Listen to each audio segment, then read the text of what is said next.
When a crime lord's hand trembles during a tango, someone always dies. Luca DeSantis had never shown weakness until the night he pulled a humiliated dancer into his arms, and the entire underworld watched his fingers shake against her spine. That single moment of vulnerability sparked a war that would burn through betrayal, blood, and bullets. Because in a world where power is everything, the most dangerous weapon isn't a gun. It's trust. And Mira Vance was about to learn that surviving in the shadows means dancing between salvation and destruction, one deadly step at a time. Stay until the end, hit that like button, and comment your city below so I can see how far this story reaches. Now, let's begin. The chandeliers in the Montrose Grand Ballroom cost more than most people earned in a lifetime. Mira Vance knew this because she'd calculated it during her third hour of standing against the wall, watching wealthy strangers pretend to enjoy each other's company while a string quartet played music that sounded like expensive boredom. She wasn't supposed to be calculating anything. She was supposed to be decorative. The tango dancers are ambiance, her manager had explained that morning, adjusting Mira's red dress with the kind of rough efficiency that suggested he'd dressed mannequins before. You stand there, you look elegant, and if someone requests a demonstration, you dance. You don't talk to the guests unless they talk to you first. You definitely don't eat the canapes. Got it? Mira had gotten it. Mira. She'd been getting it for 3 years now, ever since her professional dance career had collapsed under the weight of an injury and some spectacularly bad financial decisions. Hired entertainment at private events paid the rent. It kept her in dance shoes. It wasn't the stage she'd dreamed of, but it was a stage nonetheless. The ballroom was full of people who moved like they owned the air they breathed. Women in gowns that cost more than Mira's car. Men in suits tailored so precisely they looked like weapons. The event was some kind of charity gala. At least, that's what the invitation had called it. But Mira had worked enough of these things to recognize the real purpose. This was a gathering of power, money and influence circling each other like sharks, making deals in the spaces between small talk. She'd been hired along with 3 other dancers. They were scattered throughout the room, each positioned near a different wall, each wearing a variation of the same crimson dress. Living decorations, elegant props. Mira had perfected the art of looking engaged while thinking about something else entirely. Tonight, she was mentally reviewing the choreography for a showcase she was preparing. A real performance, the kind she actually cared about. The showcase wouldn't pay much, but it would be hers. Her vision, her movement, her... "You're the tango girl, right?" Mira's attention snapped back to the present. A man in his 50s stood in front of her, holding a champagne flute and wearing the kind of smile that made her spine straighten defensively. "I'm one of the dancers, yes," she said, keeping her voice professionally pleasant. "My wife loves tango." He gestured vaguely toward a woman across the room who wasn't looking in their direction. "Thinks it's romantic. Me? I think it's just an excuse for people to grab each other in public." He laughed at his own joke. "You any good?" "I do my best." "That's not what I asked." He stepped closer, and Mira caught the scent of expensive cologne mixed with too much alcohol. "I asked if you're any good because I'm thinking about requesting a demonstration, but I don't want to waste everyone's time if you're just going to stumble around up there." Mira's smile didn't waver. "I trained professionally for 8 years before working private events. I promise you won't be disappointed." 8 years, huh?" His eyes traveled down her dress and back up in a way that made her want to shower. "That's a long time to end up serving drinks and dancing for tips." "I'm not serving drinks," Mira said quietly. "And we don't accept tips."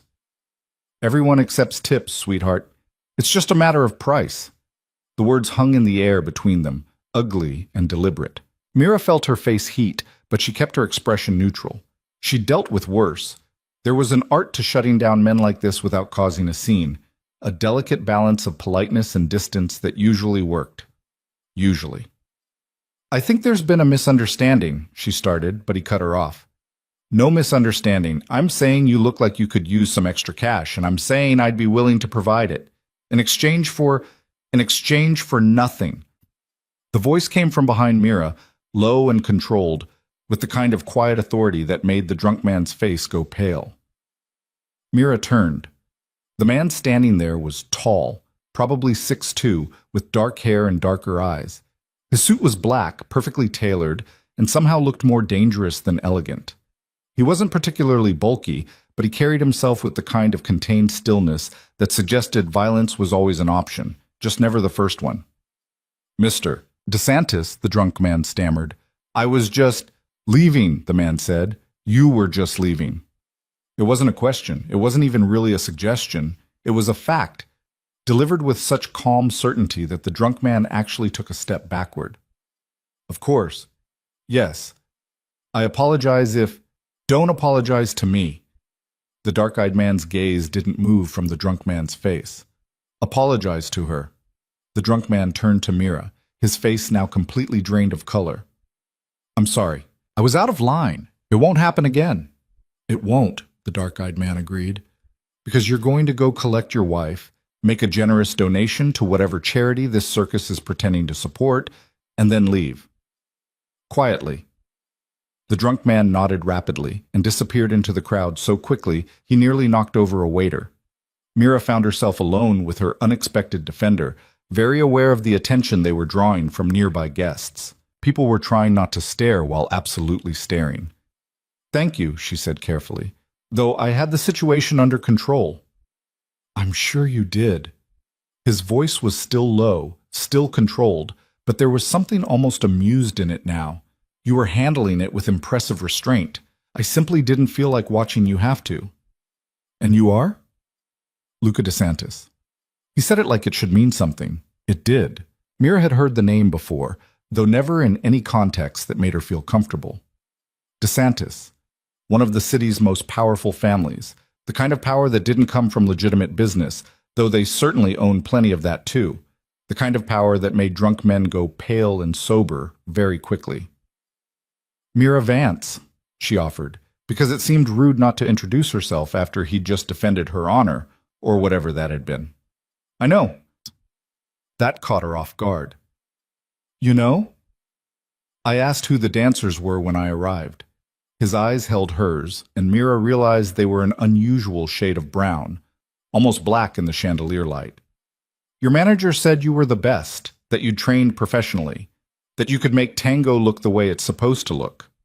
My manager oversells. Does he?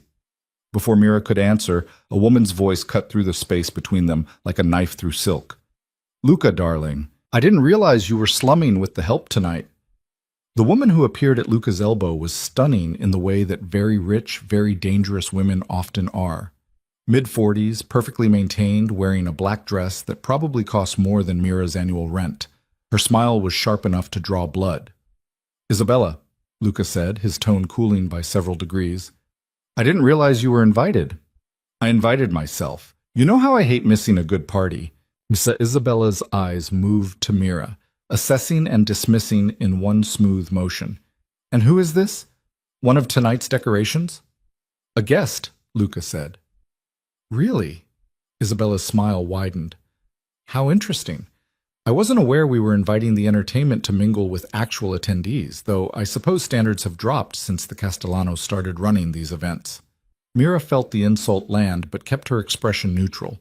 She'd dealt with women like Isabella before, too. Rich women who viewed anyone in a service position as fundamentally less human.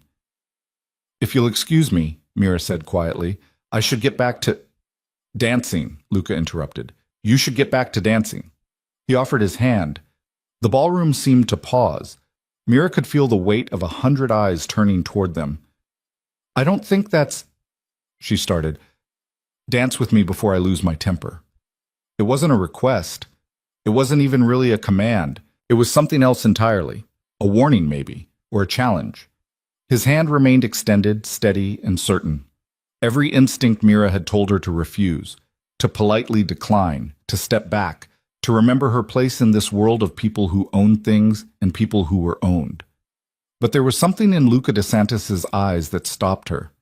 Not kindness, exactly. Not even warmth, but a kind of recognition that felt uncomfortably intimate. Mira took his hand. The orchestra, as if on cue, shifted into a tango.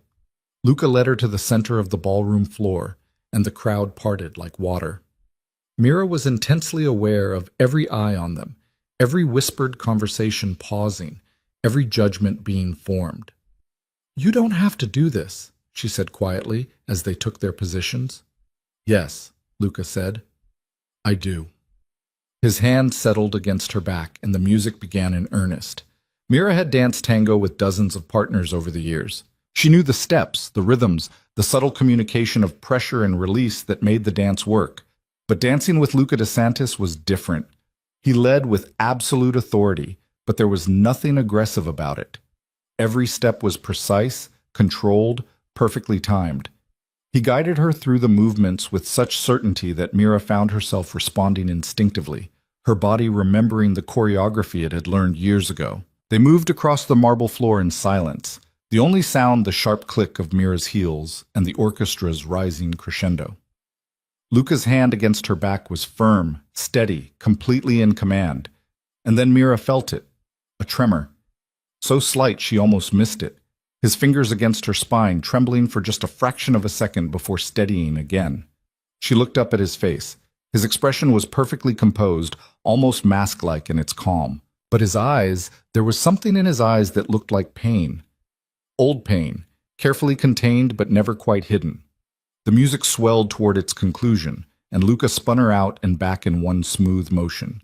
The crowd applauded as they came to a stop, Mira still held in the final position, Luca's face inches from hers. "Thank you," he said quietly, for her ears only. "For what?" "For not stepping back." He released her then, stepping away with a slight nod. The crowd pressed in around him immediately, people seeking his attention, his approval, his time. Luca DeSantis was clearly someone important, someone powerful, someone who mattered in whatever complex hierarchy governed this world. Mira slipped back toward the wall, her heart still pounding from the dance. Her manager appeared at her elbow, eyes wide. "What the hell was that?" he hissed. "He asked me to dance." "Luca DeSantis doesn't just ask people to dance. Do you have any idea who he is?" "I'm getting a clearer picture," Mira admitted. "He's one of the most dangerous men in this city. He owns half the businesses downtown, and the other half pay him protection. The manager paused, lowering his voice even further. "He's not someone you want to get involved with. I danced with him. I didn't marry him." In this world, there's not always a difference. Before Mira could respond, her phone buzzed in the small clutch she'd been allowed to keep. She pulled it out, expecting a text from her roommate, or maybe a reminder about tomorrow's rehearsal. Instead, she found a message from a number she didn't recognize. "Tomorrow, 10 a.m., 1247, Harbor Street. Come alone." Mira stared at the message, her stomach tightening with something that felt suspiciously like fear. "Everything okay?" her manager asked. "Fine," Mira lied, slipping the phone back into her clutch. "Everything's fine." But as she looked across the ballroom and caught Luca DeSantis watching her from across the room, his dark eyes unreadable, Mira knew that was absolutely not true. Nothing about tonight had been fine, and tomorrow was going to be even worse. The address led to a warehouse district near the waterfront, the kind of neighborhood where legitimate businesses went to die and illegitimate ones went to thrive. Mira sat in her aging Honda Civic at 9:55 a.m., staring at the building that matched the number from the text. 1247 Harbor Street was a converted warehouse, red brick and industrial windows, with no sign indicating what went on inside. The surrounding buildings were a mix of auto repair shops, storage facilities, and at least one business that advertised import-export with the kind of vagueness that suggested the imports and exports were probably illegal. Mira had no idea what she was doing here. She told herself all morning that she wasn't going to come, that showing up to a mysterious address sent by an unknown number was the kind of decision that got people killed in crime procedurals, that she had rehearsal this afternoon and bills to pay, and a life that didn't include getting involved with dangerous men in expensive suits. And yet here she was, parked outside a warehouse 5 minutes early. At exactly 10 a.m., the main door opened and a man stepped out. Not Luca, someone younger, built like a boxer, wearing jeans and a leather jacket. He looked directly at Mira's car and gestured for her to come inside. Mira's hands tightened on the steering wheel. This was the moment. The last chance to start the car, drive away, and pretend last night had never happened. Go back to her life of hired performances and carefully managed obscurity. Instead, she got out of the car. The man at the door didn't introduce himself. He simply held the door open and gestured toward a freight elevator at the back of the first-floor space. The warehouse interior was surprisingly clean. Concrete floors swept spotless, exposed brick walls, some kind of office furniture visible in a loft area above. Mira stepped into the elevator. The man pressed the button for the third floor and then stepped out, leaving her alone as the doors closed. The elevator rose with a mechanical groan that did nothing to calm Mira's nerves. When the doors opened, she found herself in a space that was part apartment, part office, and part something else entirely. Large windows overlooked the waterfront, expensive furniture arranged with casual precision, and in the center of the room, a clear hardwood floor that could only be for one purpose: dancing.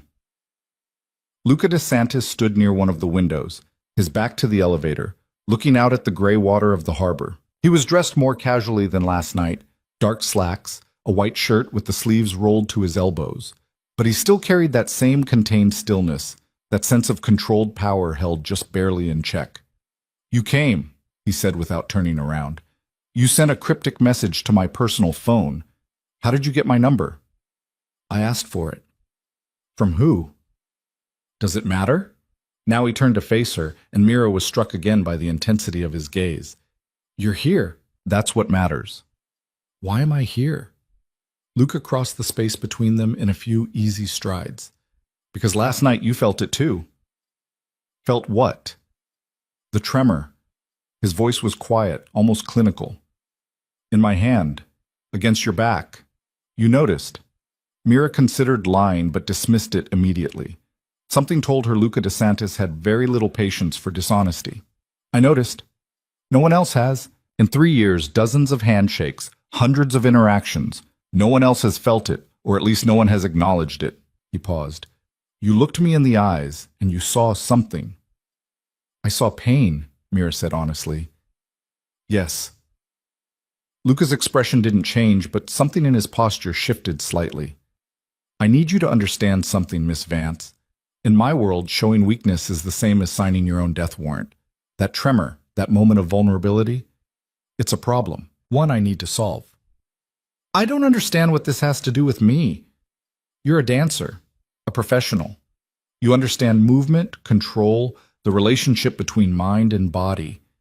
Luca gestured toward the hardwood floor. "I need you to teach me how to make it stop." Mira stared at him. "You want dance lessons?" "I want you to help me regain complete control over my body. The tremor is psychological, not physical. It happens during moments of—" He paused, choosing his words carefully. "Emotional vulnerability. Dancing is the only time I can't hide it, can't control it. So I need to learn how to dance without feeling, how to move through the steps without letting anything else in. That's not how dance works." "Then teach me how it does work." There was something almost desperate in his voice now, though his face remained impassive. "Name your price, whatever you want, I'll pay it." Mira thought about her rent, her student loans, the showcase she was preparing that would probably lose money. She thought about the smart thing to do, which was to walk away from whatever this was. "Why me?" she asked instead.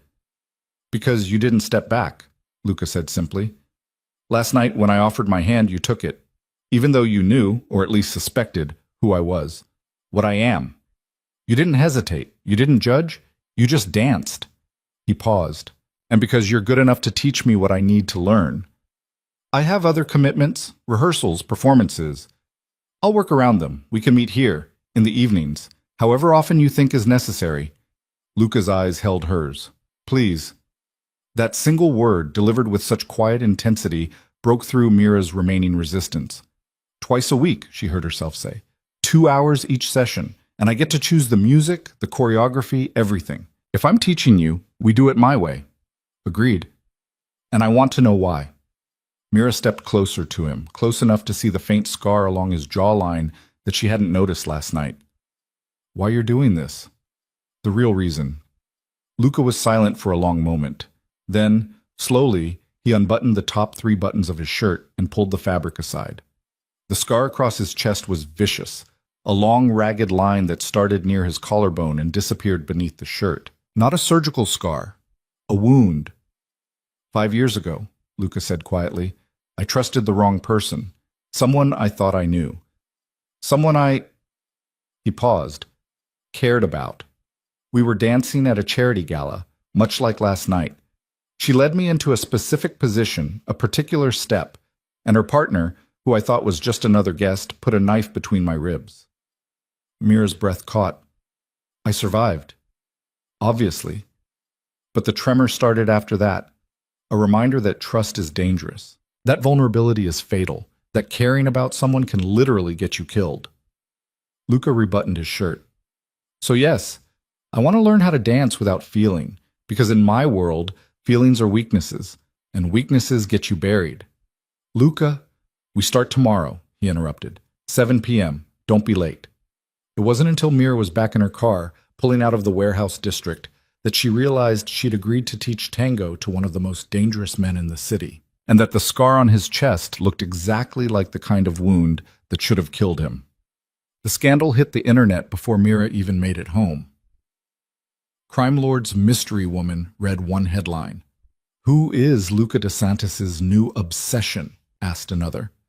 Someone had taken photos at last night's gala, grainy cell phone shots of Mira and Luca dancing, of his hand against her back, of the way they'd looked at each other in the final position. The comments were brutal. Who is this nobody? Gold digger alert. She's probably just another escort. How long before he gets bored and she disappears? Mira's phone rang. Her manager. Have you seen the news? He didn't wait for her to answer.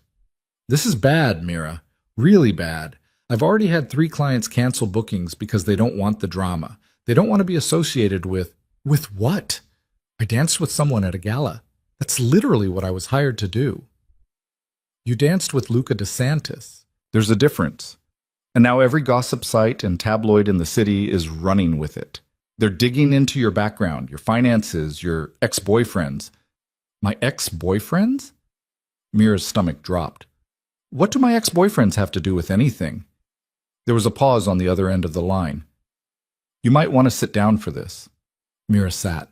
Daniel Reed gave an interview this morning to the Metro Post. He said you two dated for 3 years, that you were troubled and unstable, that he broke it off because you were too focused on your career to maintain a healthy relationship. He's positioning himself as the concerned ex who's worried about you getting involved with dangerous people. Daniel. Of course it was Daniel. Mira's ex-boyfriend was a prosecutor in the district attorney's office, the kind of ambitious lawyer who saw every relationship as a potential stepping stone. They dated during Mira's last year of professional dancing, before the injury, before everything fell apart. He'd been supportive right up until she wasn't useful to him anymore. Then he'd left, quickly, cleanly, and with a breakup speech that had somehow made her failures feel like moral failings. Why would he give an interview about me? Mira asked, though she already knew the answer. Because talking about you gets him attention, gets his name in the papers, positions him as someone who knows Luca DeSantis's business, even if it's just tangentially. Her manager sighed. Look, Mira, I'm going to be honest with you. This attention isn't good for your career. The kind of clients who hire dancers for private events don't want drama. They want discretion. And right now, you're the opposite of discreet. So what are you saying? I'm saying maybe take a few weeks off. Let this blow over. Once people forget about the whole DeSantis thing, we can rebuild. Mira ended the call and stared at her phone. The whole DeSantis thing. As if Luca was a scandal to be managed, a problem to be solved, instead of a person who'd asked for her help. A person who defended her when she was being harassed. A person whose hand trembled when he touched her. Her phone buzzed again. Another unknown number. Check your email. Elmira opened her laptop. The email had no subject line, just a single attachment. A contract. Reading through it made Mira's hands shake. Luca wasn't offering to pay her for dance lessons. He was offering to hire her as a cultural consultant for his various legitimate businesses. The salary was obscene, more than she'd made in the last 2 years combined.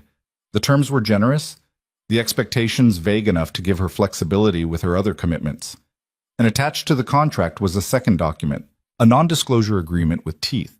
Everything about their arrangement, the lessons, the location, the content of their conversations, was to remain completely confidential. Violation of the NDA would result in immediate termination and legal action.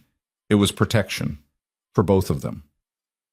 Mira stared at the documents for a long time.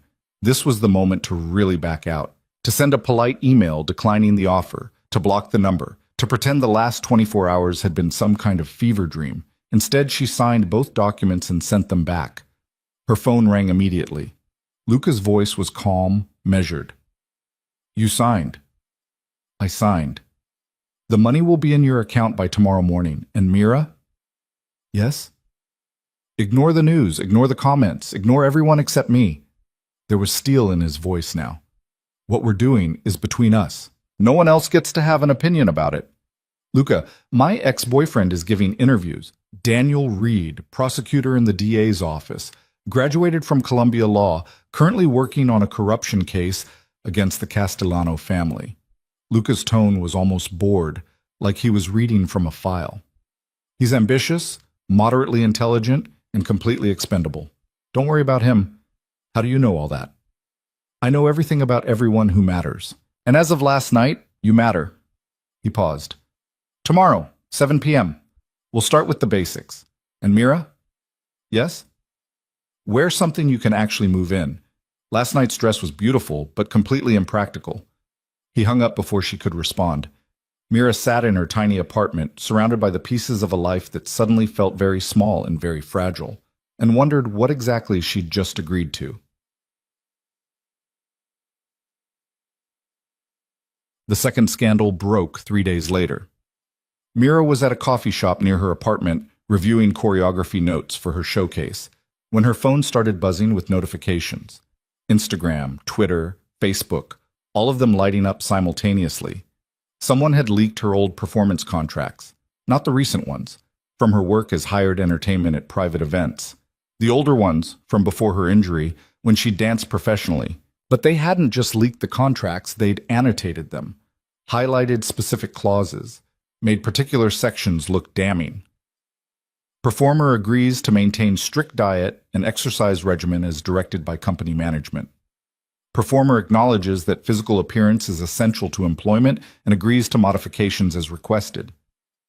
Performer will make herself available for promotional events, photo shoots, and sponsor obligations as determined by management. Out of context, the contracts made Mira's old dance company look like a human trafficking operation, made her look like a victim, or worse, made her look complicit. The comments were immediate and vicious. "This is what happens when you sell yourself. She's been doing this for years, from one contract to another. DeSantis just found a professional." Mira's hand shook as she scrolled through the posts. Someone had worked hard to make this look as damaging as possible. Someone with access to documents that should have been private. Someone with a specific agenda. Her phone rang. Not her manager this time. A blocked number. "Miss Vance?" The voice was female, sophisticated, with the kind of practiced warmth that felt like a threat. "We haven't been formally introduced. My name is Isabella Cortez." The woman from the gala. The one who'd called Mira decorative. "What do you want?" Mira asked. "To give you some advice, woman to woman." Isabella's voice remained perfectly pleasant. "You're out of your depth. Luca DeSantis isn't a man who does charity work or rescues dancers from obscurity. Whatever arrangement you think you have with him, it's temporary. You're this month's distraction, maybe next month's if you're lucky, but eventually he'll move on. And when he does, you'll be left with nothing except a reputation you'll never recover from." "Did you leak those contracts?" "I made sure certain information became public, yes, because you need to understand something." Isabella's tone hardened. "This world, Luca's world, my world, isn't yours. You don't belong here. You're not equipped for it. And every day you spend pretending otherwise, you're putting yourself in more danger." "Is that a threat?" "It's a reality check. But since you seem determined to learn the hard way, let me be more direct." Isabella paused. "Leave now, and I'll make sure the story dies. I'll clean up the mess, spin it as a brief misunderstanding, help you rebuild your little dance career. Stay, and I'll make sure everyone knows exactly what you are. A nobody trying to climb her way into relevance by sleeping with powerful men." "I'm not sleeping with anyone." "Doesn't matter. Perception is reality. And right now, I control the perception. Isabella's voice turned almost kind. Think about it, Miss Vance. Really think about what you're willing to lose. Because I promise you, whatever Luca is offering, it's not worth what this will cost. The call ended. Mira sat in the coffee shop, surrounded by people living normal lives, drinking normal coffee, having normal problems. She thought about Isabella's offer, about going back to obscurity, to safety, to a life that didn't include death threats and leaked contracts and dangerous men with trembling hands. Then she thought about Luca's scar, about the way he'd said please, about the tremor in his fingers that spoke of old wounds and carefully hidden pain. Mira picked up her phone and sent a text to the number Luca had called from. Someone leaked my old dance contracts, made them look ugly. Your friend Isabella is trying to scare me off. The response came within seconds. She's not my friend. And you don't scare easily, do you? Should I? Probably, but don't. I'll handle Isabella. You just show up tonight, 7 p.m. We have work to do. Mira finished her coffee, closed her laptop, and tried not to think about all the ways this could end badly. The warehouse space was transformed when Mira arrived that evening. The hardwood floor had been marked with tape, lines indicating positions, angles, the geometric precision of tango's basic structure. A sound system sat in one corner, currently silent. And Luca stood in the center of it all, wearing dark pants and a simple black shirt, looking less like a crime lord and more like a dancer preparing for rehearsal. You came, he said. You doubted I would? Isabella can be persuasive when she wants to be. She's also transparent. Everything she said was designed to make me feel small. Mira dropped her bag near the door and began stretching. I spent 8 years in professional dance. I know what intimidation looks like. And yet you're here. And yet I'm here. Mira finished her stretches and turned to face him. But we need to establish something before we start. I'm not interested in whatever political game you and Isabella are playing. I'm not a pawn. I'm not leverage. And I'm not going to be used to make a point. I'm here to teach you tango. That's it. Luca's expression didn't change, but something in his eyes shifted. Respect, maybe, or at least acknowledgement. Agreed. Good. Then let's talk about what you actually want to learn. I told you, I need to dance without feeling. Yes, I heard you. Mira walked to the center of the floor. But that's not how it works. You can't turn off emotion in dance any more than you can turn off your heartbeat. What you can do is learn to channel it, to transform vulnerability into something else. Control, maybe. Or power. That sounds like therapy. Dance is therapy. It's just therapy with better music. Mira gestured for him to join her on the floor. Show me what you know. Basic position. Luca moved into position with the kind of ease that suggested he'd done this before. His frame was strong, his posture excellent. But when his hand settled against Mira's back, she felt it again, that slight tremor, there and gone in a heartbeat. When did it start? She asked quietly. The tremor. Immediately after the attack. Luca's voice was carefully neutral. I was in the hospital for 2 weeks. Multiple surgeries. They said I was lucky. The knife missed my heart by less than an inch. When I was finally able to move again, to get out of bed, I noticed my hands weren't steady. Doctors said it was trauma response. Psychological, not neurological. They said it would fade. But it hasn't. It comes and goes. Mostly I can control it. But certain triggers, he paused. Contact, close contact. Particularly in contexts that require trust. That's when it manifests. Like dancing. Like dancing. Mira stepped back, considering. Okay, here's what we're going to do. We're not going to try to eliminate the tremor. We're going to acknowledge it, work with it, understand it. That's the opposite of what I asked for. I know, but you asked the wrong question. Mira moved to the sound system and selected a track, something slow, deliberate, with a clear rhythm. The tremor isn't your enemy, it's information. Your body is telling you something. We need to figure out what. My body is telling me that trust is dangerous. Maybe, or maybe it's telling you that you haven't processed what happened, that you're carrying that attack with you every time you try to be vulnerable with someone. Mira returned to the center of the floor. We're going to start with the basics. Simple steps, no embellishments. I want you to focus on the physical mechanics. Not the emotion, not the memory, just the movement. They began. For the first hour, they worked through fundamental patterns. The walk, the cross, basic turns. Luca was technically proficient. He knew the steps, could execute them with precision. But there was something mechanical about it, like he was performing a series of tasks rather than dancing. "You're thinking too much," Mira said after the fifth repetition of the same sequence. "You told me to focus on mechanics." "Mechanics, not mathematics. There's a difference."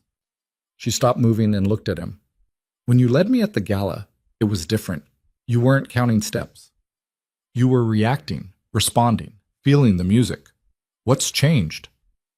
"At the gala, I was angry. At the man who was harassing me." "Yes." Luca's jaw tightened. "I saw what he was doing, what he was implying, and I wanted to make a point that you weren't—" He stopped. "Wasn't what?" "Available. Accessible.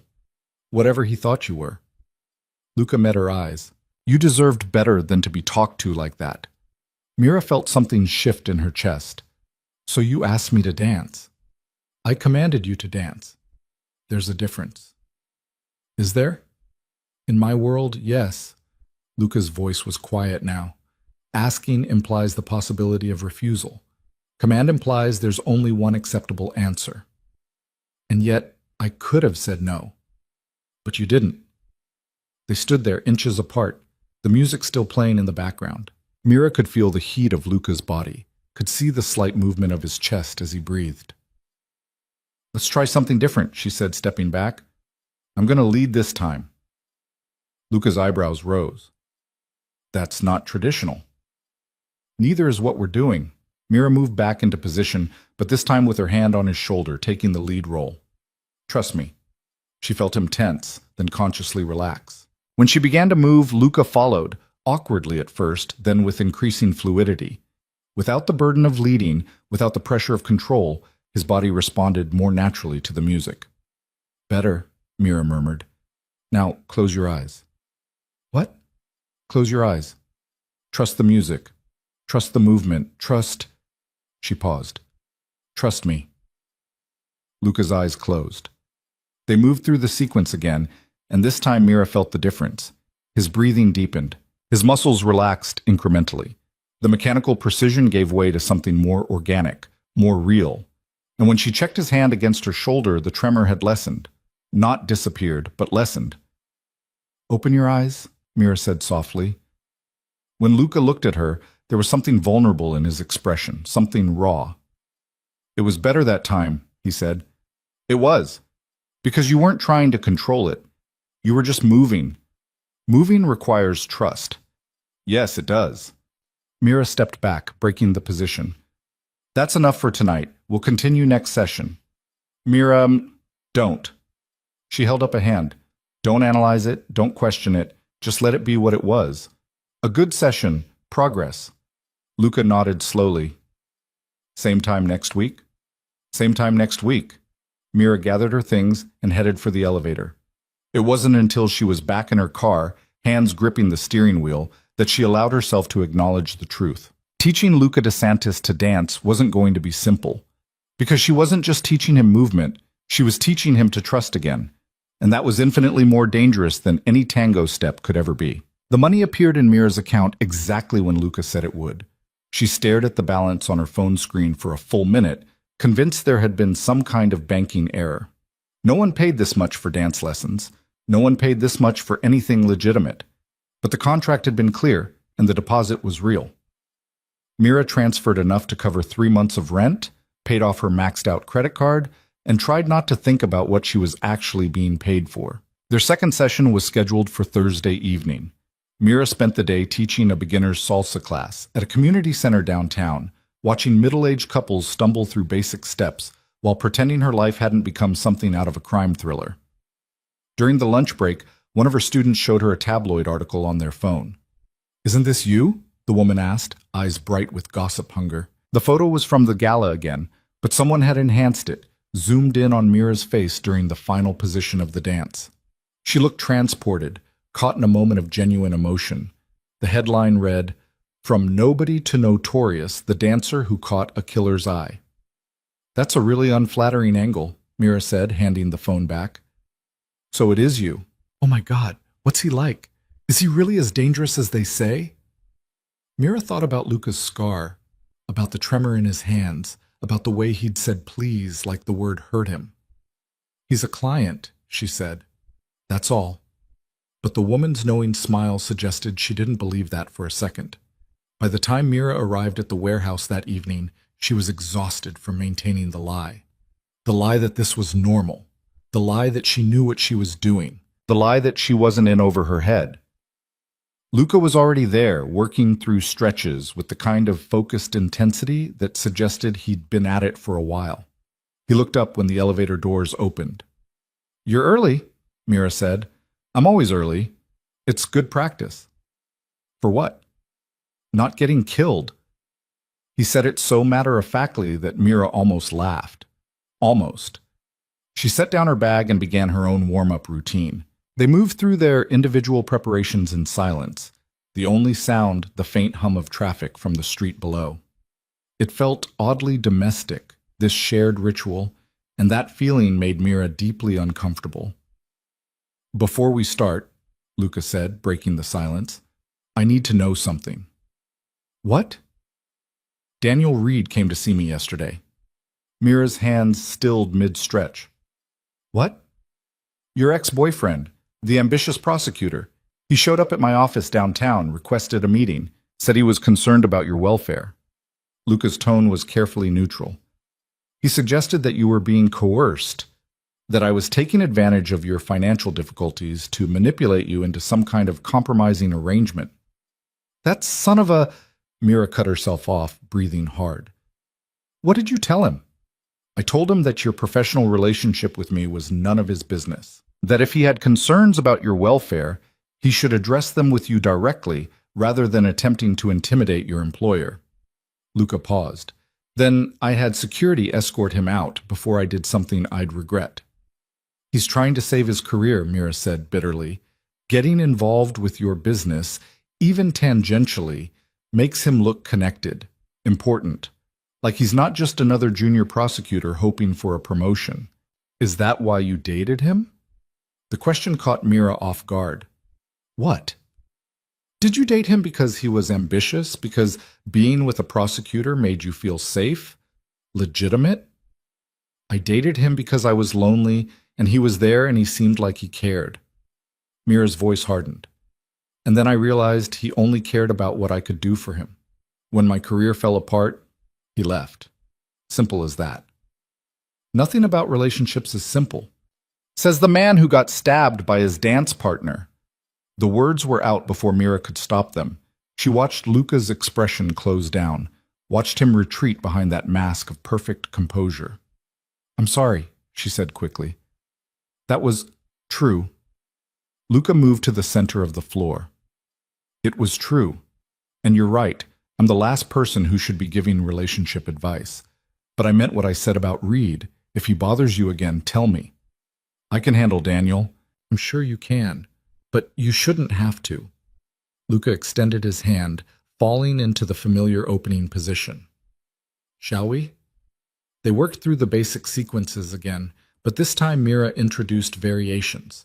Slight changes in timing, unexpected shifts in direction, moments that required Luca to react rather than simply execute predetermined steps. "What are you doing?" he asked after she'd led him through a particularly sharp turn. "Teaching you to adapt. Tango isn't just about knowing the steps.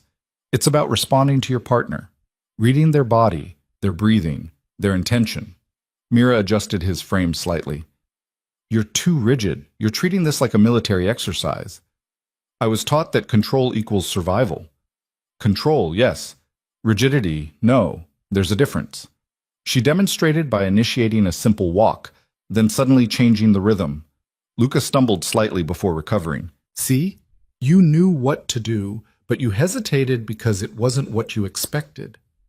So you're teaching me to expect the unexpected." "I'm teaching you to flow with it instead of fighting it." Mira moved back into position. Again, and this time don't try to predict what I'm going to do. Just respond. They ran through the sequence 5 more times. On the 5th attempt, something clicked. Luca stopped trying to lead from a place of control and started leading from a place of connection. His hand steadied, his breathing synchronized with hers. The tremor didn't disappear, but it transformed into something else. Not weakness, but sensitivity. Better, Mira murmured as they came to a stop. Much better. Luca didn't release her immediately. They stood there, still in the final position, his hand warm against her back. "Why are you really doing this?" he asked quietly. "Doing what?" "Helping me.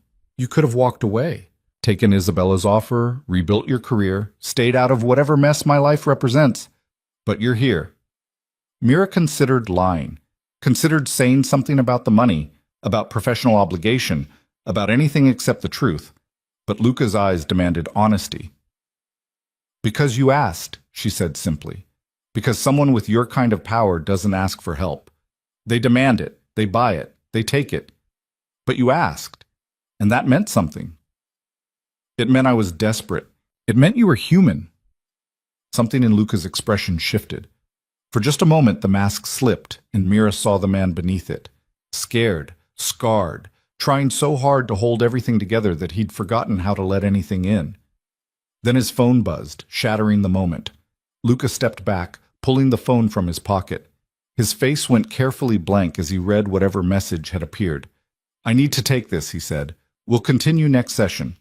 "Luca, thank you for tonight. Same time next week."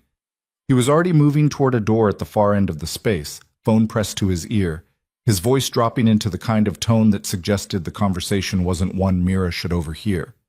She gathered her things and left, trying not to feel dismissed.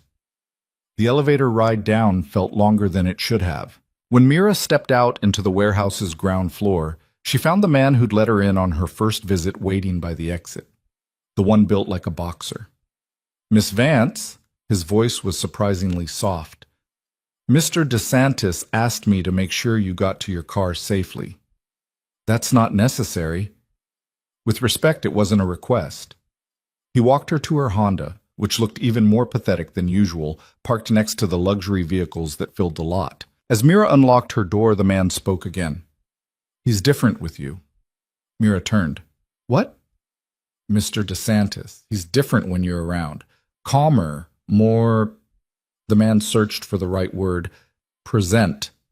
"You've known him a long time?" 10 years. Since before the incident." The man's expression darkened slightly. "He hasn't let anyone that close since it happened. Not physically close, I mean. He maintains distance, always, but with you—" He shrugged. "Just thought you should know." "Why are you telling me this?" "Because you seem like someone who might actually give a damn. And he needs that more than he'd ever admit." The man stepped back. "Drive safe, Miss Vance." Mira sat in her car for a long time after he'd gone back inside, thinking about masks and scars and the different ways people protected themselves from being hurt again. 3 days later, the second wave of attacks began. Mira was finishing up another community center class when her phone started buzzing. Not notifications this time, actual calls. Her manager, her landlord, the director of the showcase she was preparing for. All within the span of 10 minutes. She called her manager back first. "Tell me you didn't do what they're saying you did," he said without preamble. "I have no idea what you're talking about." "The contracts, Mira, the ones that just got leaked." "What contracts?" "Your contracts with Luca DeSantis. Someone posted them online, not just posted, annotated them, made them look like you're being paid to—" He paused. "I'm just going to say it. They made it look like you're a high-priced escort." Mira's stomach dropped. "That's not— I know what the contracts actually are. I read through them. They're legitimate consulting agreements, but whoever leaked them highlighted specific clauses out of context. The confidentiality agreements, the personal availability requirements, the payment structure. They made it look like something else entirely. Who would do that?" But Mira already knew. Isabella. This was Isabella's next move in whatever game she was playing. The showcase director called back before Mira could even process the first conversation. "I'm sorry," the woman said, and she actually sounded sorry. "But we can't have you perform. The board met this morning, and they feel that the current media attention would be too distracting. They don't want the showcase to become about scandal rather than dance." "This is my piece. I've been preparing for months." "I know. and I'm truly sorry, but the decision is final. The landlord's message was simpler. He was increasing her rent by 40%, effective next month. No explanation. Just numbers on a page that spelled out exactly how unwelcome she'd become. Mira sat in her car outside the community center, watching normal people live normal lives, and felt the walls closing in. This was systematic, calculated. Someone was methodically destroying every aspect of her life outside of her arrangement with Luca. Her phone rang again. Luca this time. "I just saw the leaks," he said. "I'm handling it." "How exactly are you going to handle this? These are legal contracts. They're already out there." "I have lawyers who specialize in making inconvenient information disappear, and I have other resources that are significantly less legal but considerably more effective." His voice was cold now, the voice of someone used to solving problems permanently. "Isabella made a mistake. She went after someone under my protection. That has consequences." "I'm not under your protection. I'm your dance instructor. You're both, and she knows that." This is her way of testing boundaries, seeing how far she can push before I react. Luca paused. "The question is what you want me to do about it." "What do you mean?" "I can make this disappear. I can make Isabella regret ever speaking your name.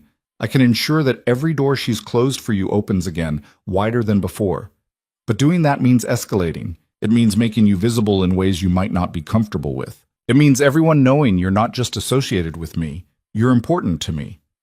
And if I say no, then I respect your decision and we continue as we have been. But the attacks won't stop. Isabella won't stop, not until she's made her point or I've made mine." Mira thought about her lost showcase, her increased rent, the contracts made to look like something ugly. She thought about spending the rest of her career fighting whispers and innuendo, always one scandal away from losing everything she'd rebuilt. "What exactly does escalation look like?" she asked. "Tomorrow night, there's a charity auction. Very exclusive, very public. Half the city's elite will be there, including Isabella. I'd like you to come with me. Not as hired entertainment, as my guest. We make a statement. We show her that her little campaign hasn't worked." That sounds like I'd be painting an even bigger target on my back. "Yes," Luca agreed. "It would be. But it would also make you untouchable. Because everyone would understand that going after you means going through me. And very few people are willing to do that."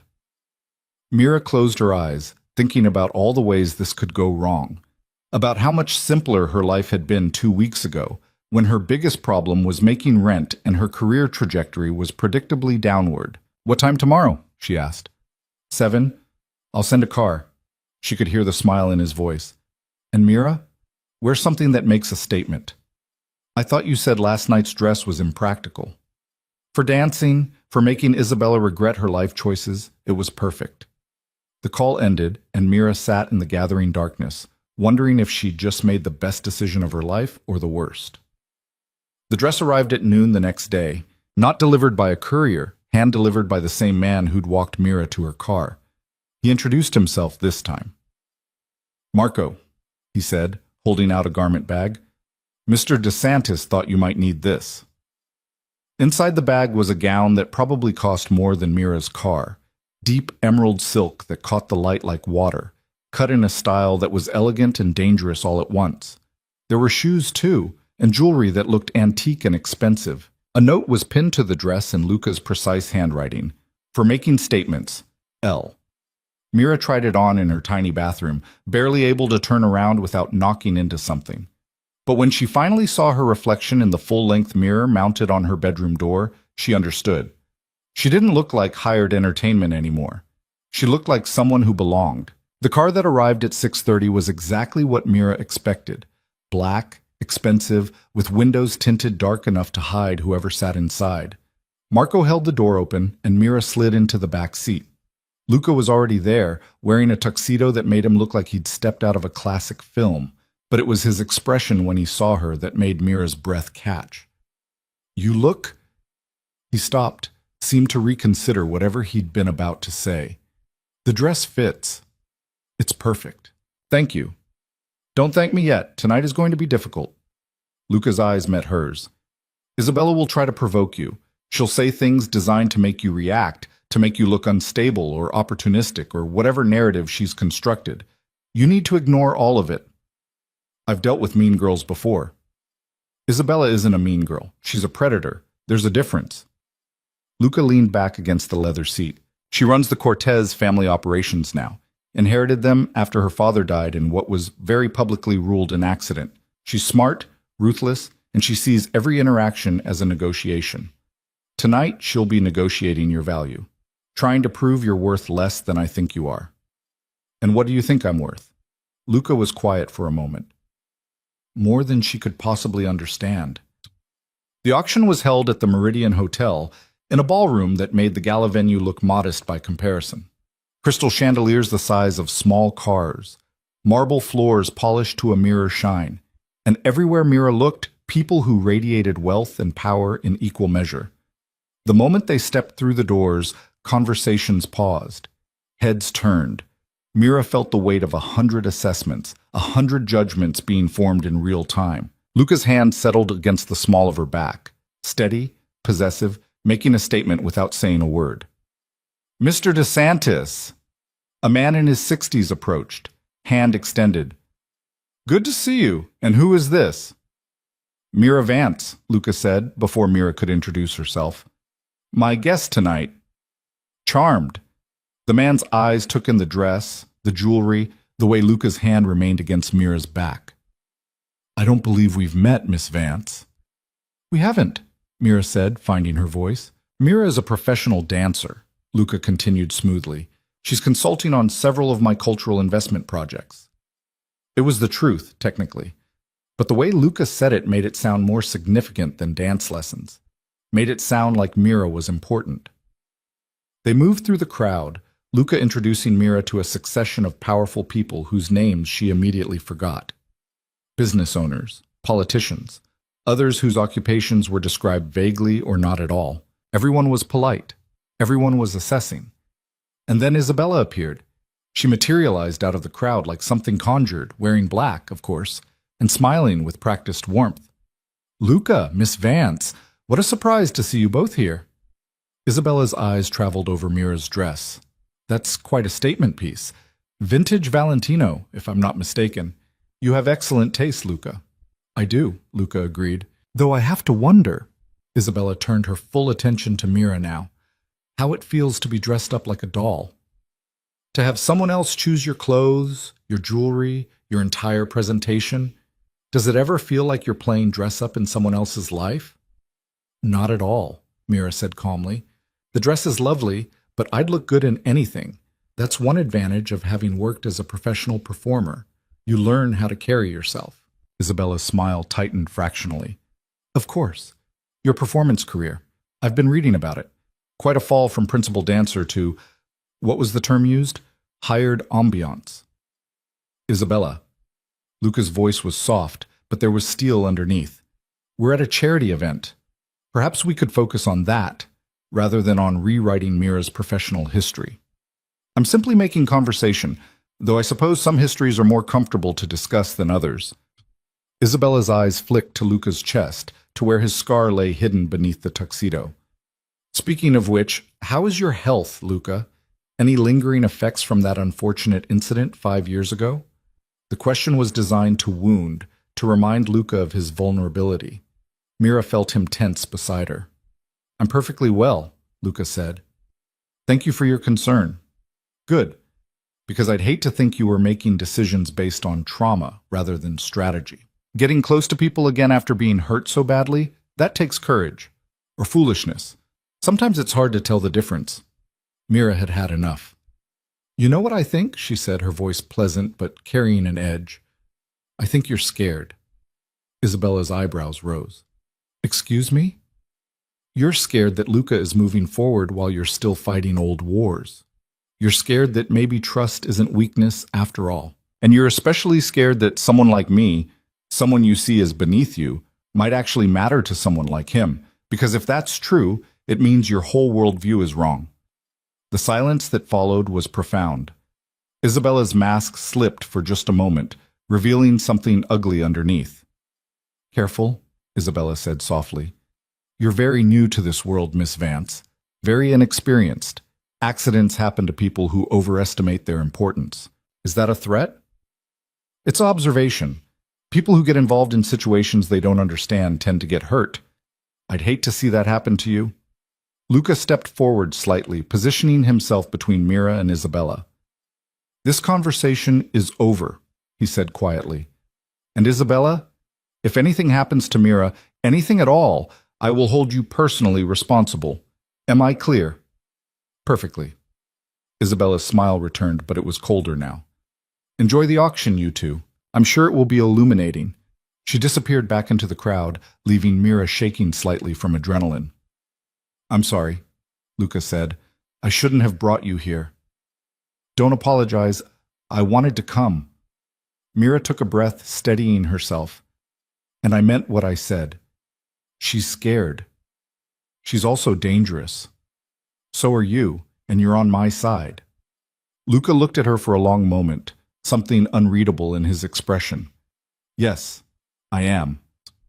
The auction itself was bizarre. Wealthy people bidding thousands of dollars on vacation packages and artwork while pretending to care about whatever charity was supposedly benefiting. Mira sat next to Luca, watching money change hands with casual indifference. Then Isabella took the stage. Our next item, she announced, her voice carrying perfectly through the sound system, is something a bit different. A unique experience, a private tango lesson with Mira Vance, professional dancer and recent media sensation. Mira's blood ran cold. Isabella has generously donated this on Miss Vance's behalf, the auctioneer continued, reading from a card. 1 hour of private instruction valued at $50,000. Luca's voice rang out. The room went silent. I'm sorry, the auctioneer said. 50,000, that's my bid. Luca stood, his presence commanding immediate attention. And since Miss Vance's time is exclusively contracted to me, this auction item is fraudulent. There will be no lesson. There will be no bid. And Isabella knows this. I was simply trying to help, Isabella called from the stage, to give Miss Vance some exposure. I had no idea her contract was so restrictive. Now you do. Luca extended his hand to Mira. We're leaving. Mira took his hand and let him lead her out of the ballroom. Behind them, she could hear the whispered conversation starting, the scandal of the early exit already becoming tomorrow's gossip.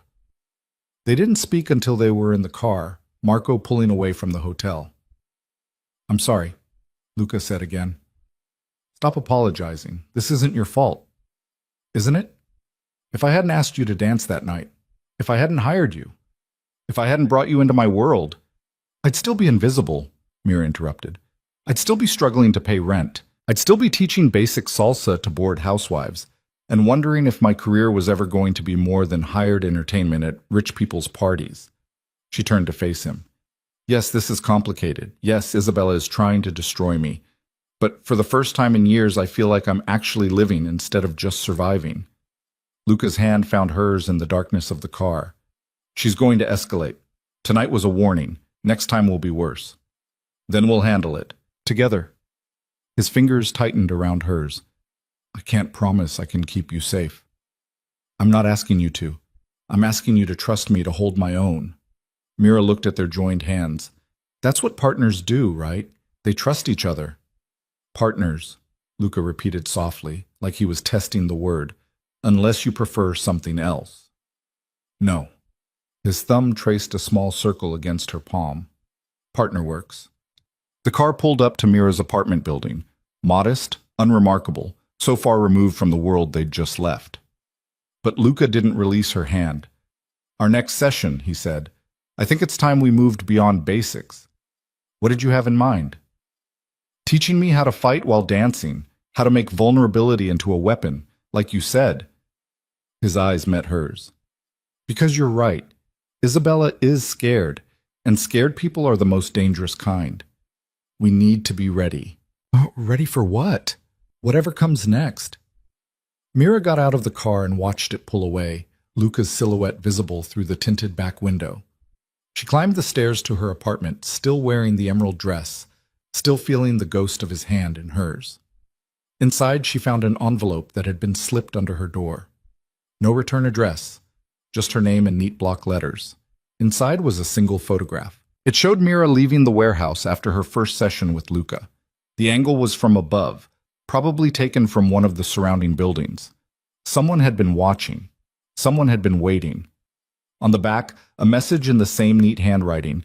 Trust is expensive. Are you sure you can afford it? Mira locked her door, checked the windows, and tried not to think about how many other photographs might exist. How many other moments had been captured and catalogued. Her phone buzzed. A text from Luca, probably asking if she'd gotten home safely. But when she looked at the screen, the message was from an unknown number. Check your email. D. Daniel. Mira's hand shook as she opened her laptop. The email was waiting, sent from Daniel's personal account rather than his work one. Mira, I know you think I'm the enemy right now, that I'm trying to ruin whatever you have with DeSantis, but I need you to understand something. I've been investigating his organization for 6 months. I have evidence of racketeering, money laundering, possible involvement in 3 unsolved murders. He's not who you think he is. I'm attaching a file. It's classified, so I'm risking my career by sending it to you. But I'd rather risk that than watch you get hurt, or worse. Whatever he's told you, whatever he's made you believe, it's not real. People like Luca DeSantis don't have real relationships. They have assets and liabilities. Right now, you're useful to him. When that changes, you'll become a liability. Please be careful. Daniel. The attachment was labeled DeSantis Organization, Ongoing Investigation. Mira's finger hovered over the file. She thought about Luca's scar, about his trembling hands, about the way he'd said please like it cost him something. She thought about Isabella's threats, about leaked contracts and orchestrated scandals. She thought about Daniel, who'd left her when she was struggling and was now suddenly concerned about her welfare. And she thought about trust, how expensive it was, how rare, how easily destroyed. Mira deleted the email without opening the attachment. Whatever Daniel thought he knew, whatever evidence he thought he had, it didn't change the fundamental truth she'd already decided to believe. Luca had asked for her help, and she'd said yes.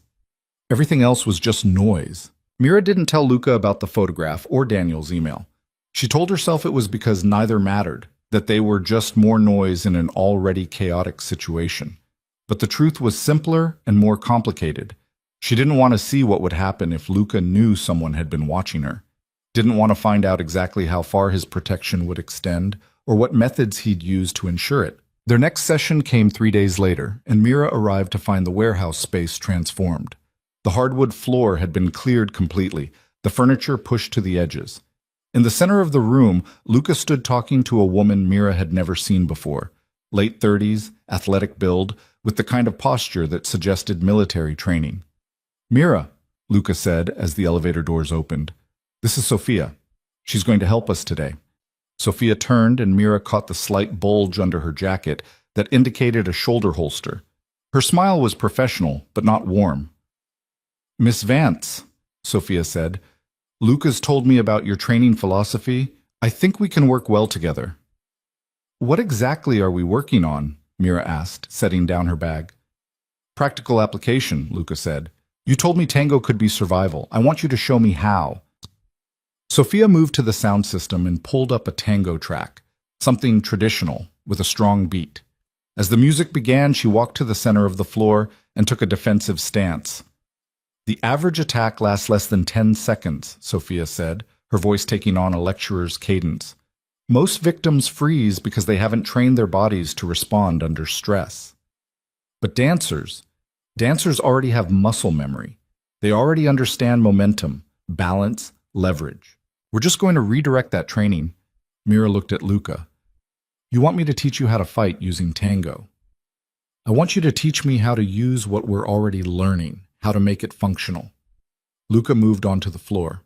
Sophia is going to demonstrate threats. You're going to show me how dance movements can become defensive ones. It was insane. It was also brilliant. Mira had spent years learning how to move her body with precision, how to use momentum and rotation to create impossible-looking movements. She'd just never thought about applying those principles to actual physical confrontation.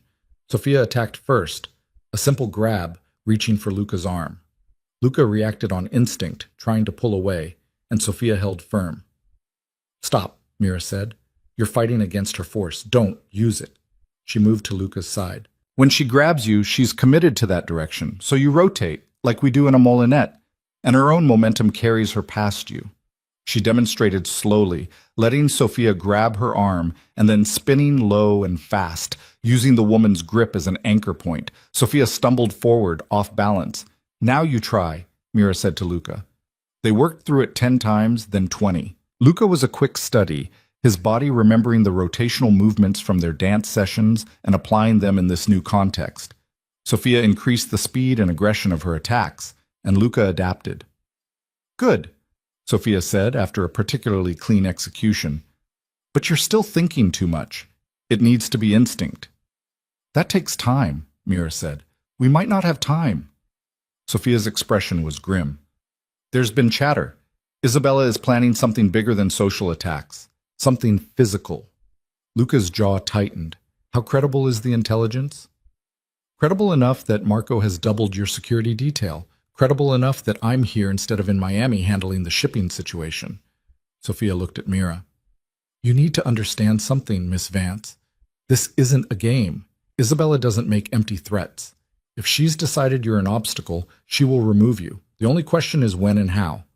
"Then we make sure I'm ready," Mira said, trying to sound more confident than she felt. They spent the next hour working through scenarios.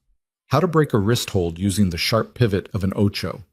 How to use a gancho, the hook kick that looked decorative in tango, to strike effectively at knee joints. How to create distance using the same explosive movements that made Volcata so dramatic on the dance floor. By the time Sophia left, Mira's muscles burned and her mind raced with the surreal combination of artistry and violence they'd just practiced. Luca stood in the center of the floor, breathing hard, his shirt damp with sweat. The careful composure he usually maintained had cracked, replaced with something raw. "You're good at this," Mira said, moving to where her water bottle sat by her bag. "I've had training before, military, martial arts, but never like this."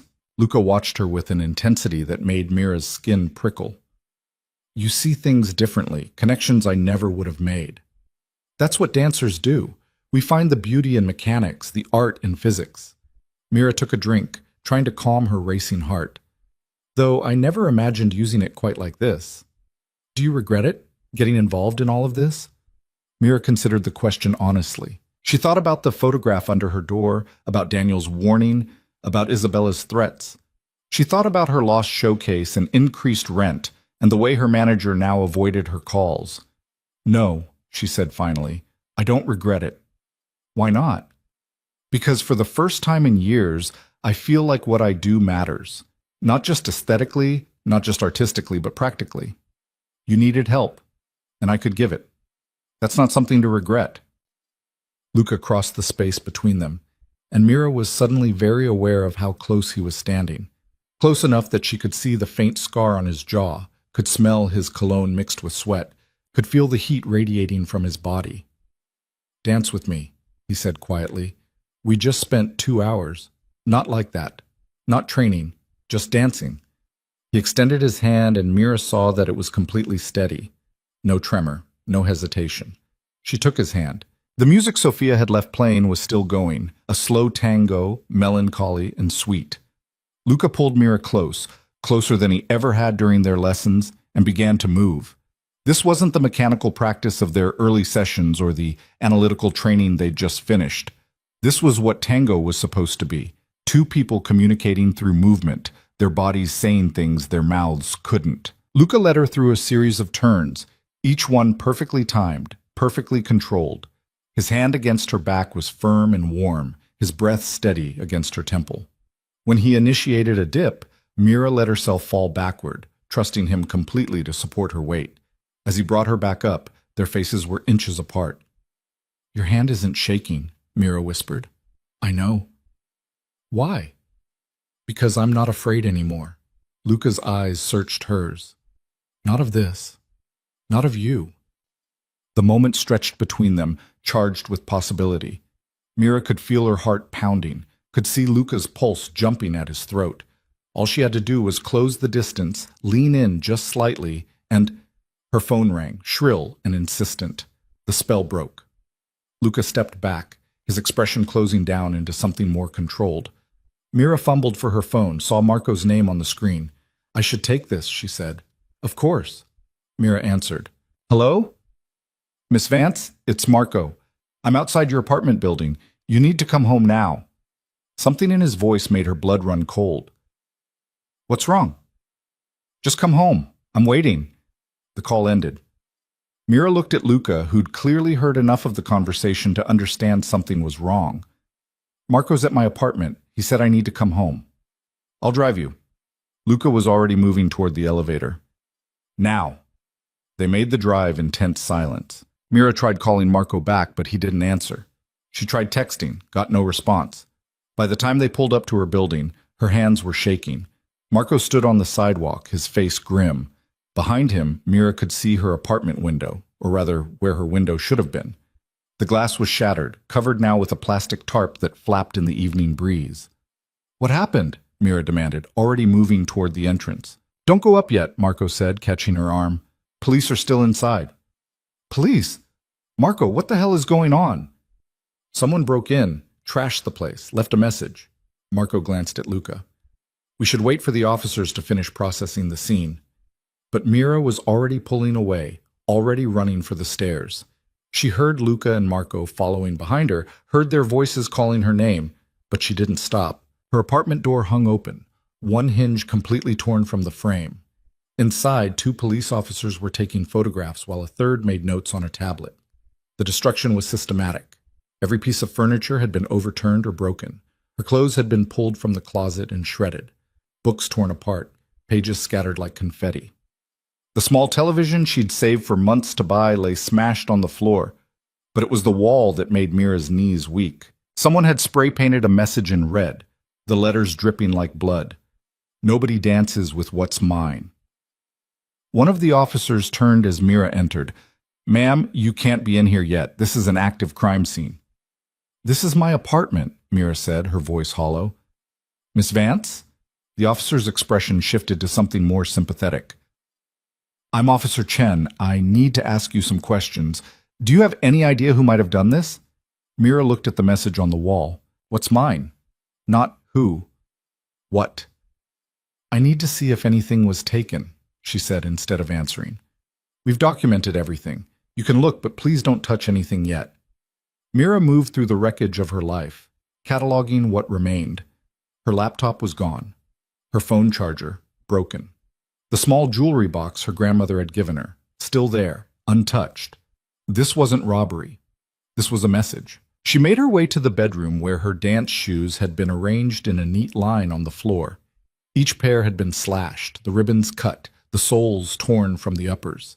Years of work, hundreds of performances, reduced to garbage. Mira picked up what had once been her favorite pair, soft leather, perfectly broken in. The pair she'd worn for her last professional performance before her injury. Someone had taken scissors or a knife to them with methodical precision. Mira, Luca's voice came from behind her, low and careful. We should go. They destroyed everything. She was surprised to find tears on her cheeks. Everything that mattered, we'll replace it, all of it. You can't replace memories. Mira set down the ruined shoes. You can't replace... A sound from the living room cut her off. Officer Chen was talking to someone new. A man's voice that Mira recognized immediately. Daniel. What is he doing here? She asked, moving back toward the living room. Daniel stood just inside the doorway, wearing his prosecutor's suit and an expression of calculated concern. When he saw Mira, he stepped forward. Thank God you're okay. When I heard about the break-in, How did you hear? Mira interrupted. This just happened. I have contacts in the department. They know we used to be involved, and they thought I'd want to know. Daniel's eyes moved past her to where Luca stood. DeSantis, I should have known you'd be here. This is none of your concern, Reed, Luca said quietly. When someone I care about is threatened, it becomes my concern. Daniel turned back to Mira. You need to file a restraining order, and you need to move somewhere safe. I can help arrange. I don't need your help. Mira, please. Look at this place. Whoever did this is escalating. This isn't about intimidation anymore. This is about violence. And you know exactly who's responsible. Do I? Isabella Cortez. We both know it. She sent you a message, and the next one won't be on your wall. It'll be on you. Daniel glanced at Luca again. Unless DeSantis here is willing to actually do something about it, instead of just making things worse. Careful, Luca said, his voice dropping to something dangerous. You're making accusations you can't prove. Can't I? I've been investigating Isabella for months. I know how she operates. I know she uses violence to eliminate competition and obstacles. And I know, Daniel pulled a folder from his briefcase, that she was seen in this neighborhood 2 hours ago. Surveillance footage from the convenience store down the street. Would you like to see? He handed the folder to Officer Chen, who opened it and frowned. We'll need to investigate this lead, Chen said.